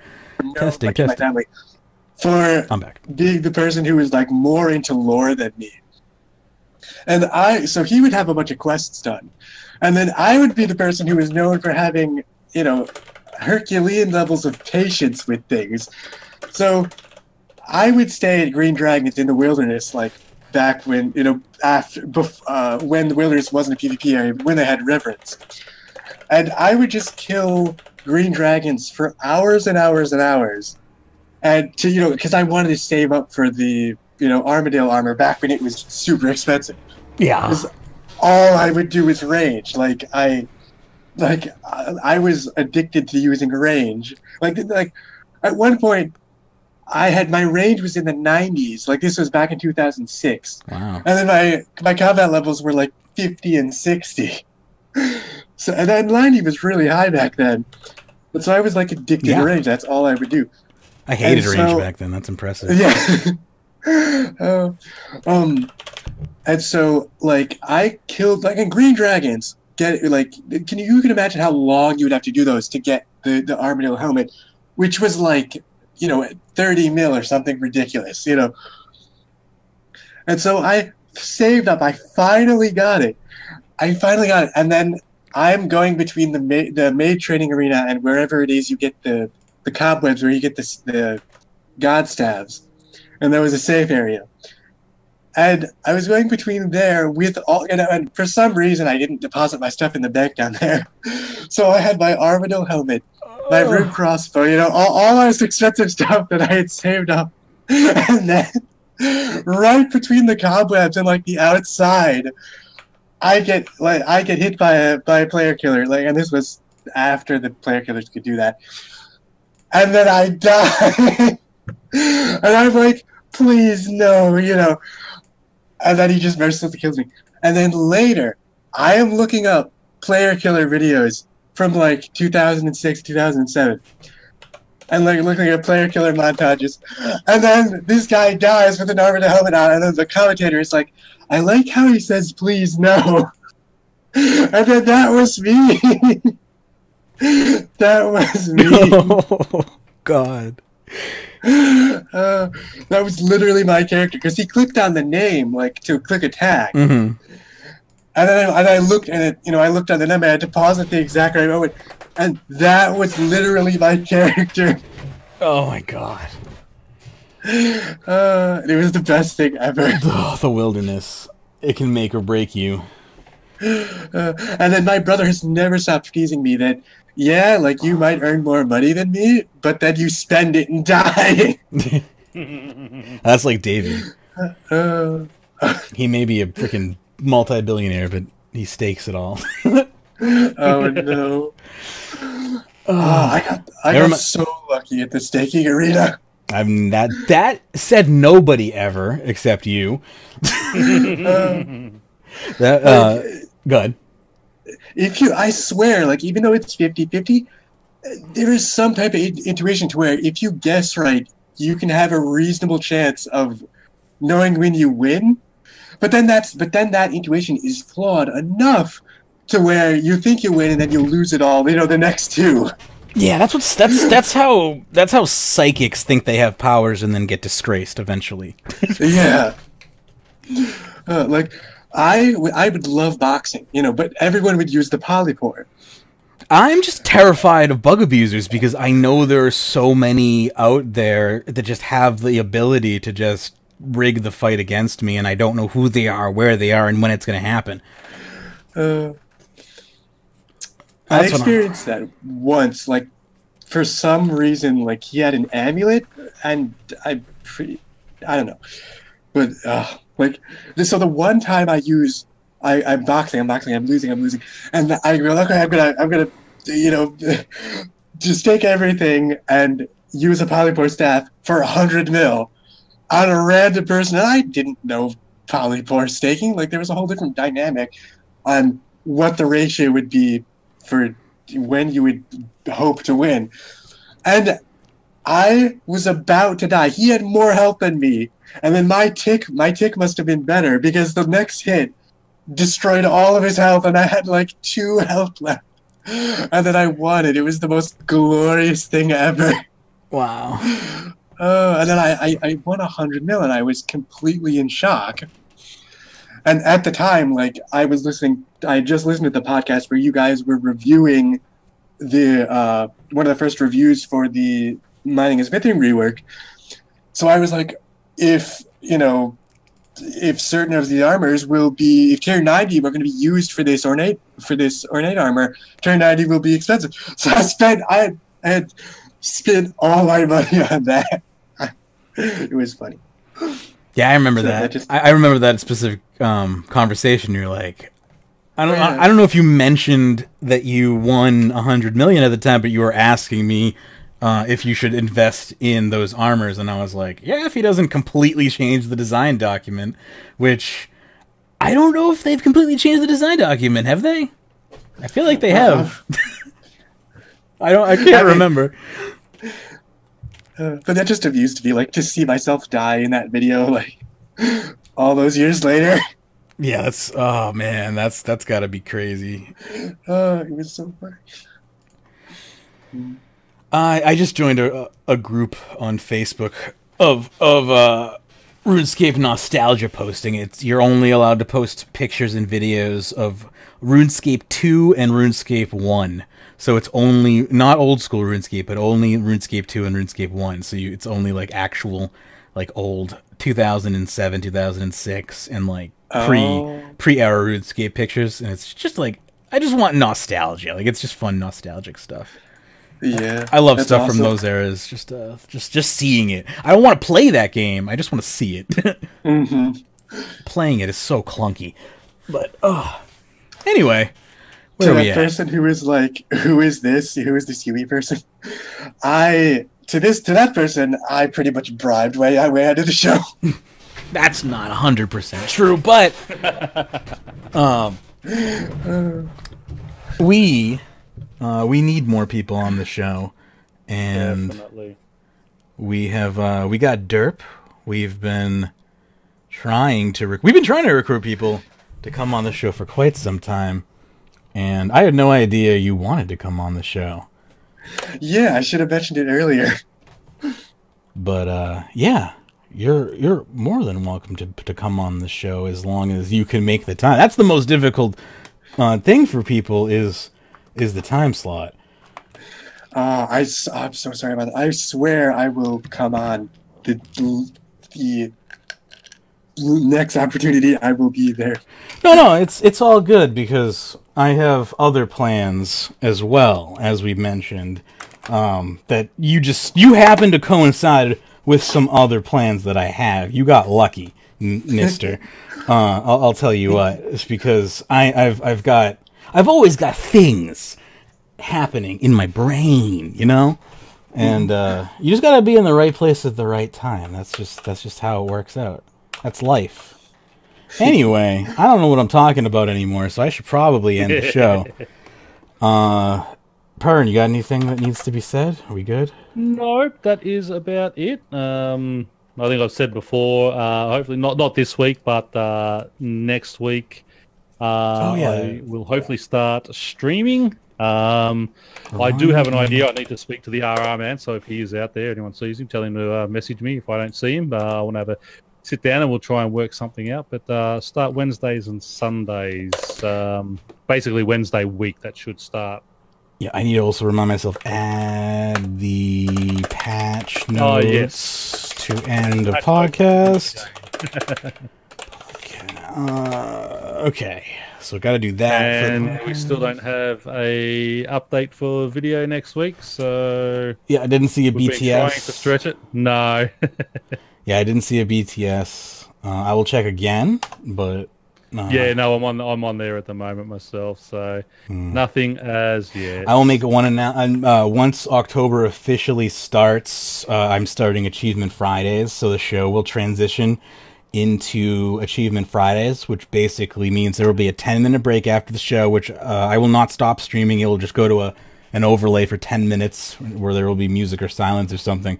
I'll take a quick break, and then we'll come back, and I will do some achievements. I'm going to be working on my completionist achievements through all of basically the winter and fall on Fridays after the show for either an hour or 2 hours or until I get sick of it. So that's where you need to have. Uh-huh. I was going to say that this is where you need to have the RuneScape Classic album just ready to go and play the music on the That's overlay. a great idea. I got Spotify. So there you go. Look it up and away you go. Yep. So if anyone wants to hang out after the show on Fridays, Achievement Fridays are going to be a thing. And I figured just if the momentum's already there, I should just keep going with it. It'll be the easiest way. So cool. Just wanted to announce that. That starts next Friday because that's the first Friday of October. So cool. That's going to do it for this episode of RuneScape Weekly. Let me just quickly run through the end cap. And then I will leave you to your day and all that fun stuff. /night or whatever you got going on. So in the meantime, you can find us on social media. We got a Facebook page for you, facebook.com/RSWeekly. We're on Twitter as well, at twitter.com/RSWeekly or at RSWeekly. We're on Discord as well, runescape.chat. You can find us also on RuneClan, that's runescape.club. You can check out my progress at runescape.expert. You can find our YouTube channel at runescape.video. You can find the RuneScape podcast archive at runescape.today. If you want to help us out on Patreon, you can do so at patreon.com/RuneScape. If you want to do a one-time PayPal donation, you can do that as well at paypal.me/RuneScape. Today's pre-show will be available for any patron pledge over at patreon.com/RuneScape as well. So if you'd like to get that, you could do so by supporting the show. Thank you very much. And a big special thanks to our top Patreon supporter, being Sudwood, and 10 other supporters as well. Thank you very much for your ongoing support. Again, you can do so over at patreon.com/RuneScape. Thank you again. We'll be back to do it again next week. Happy scaping.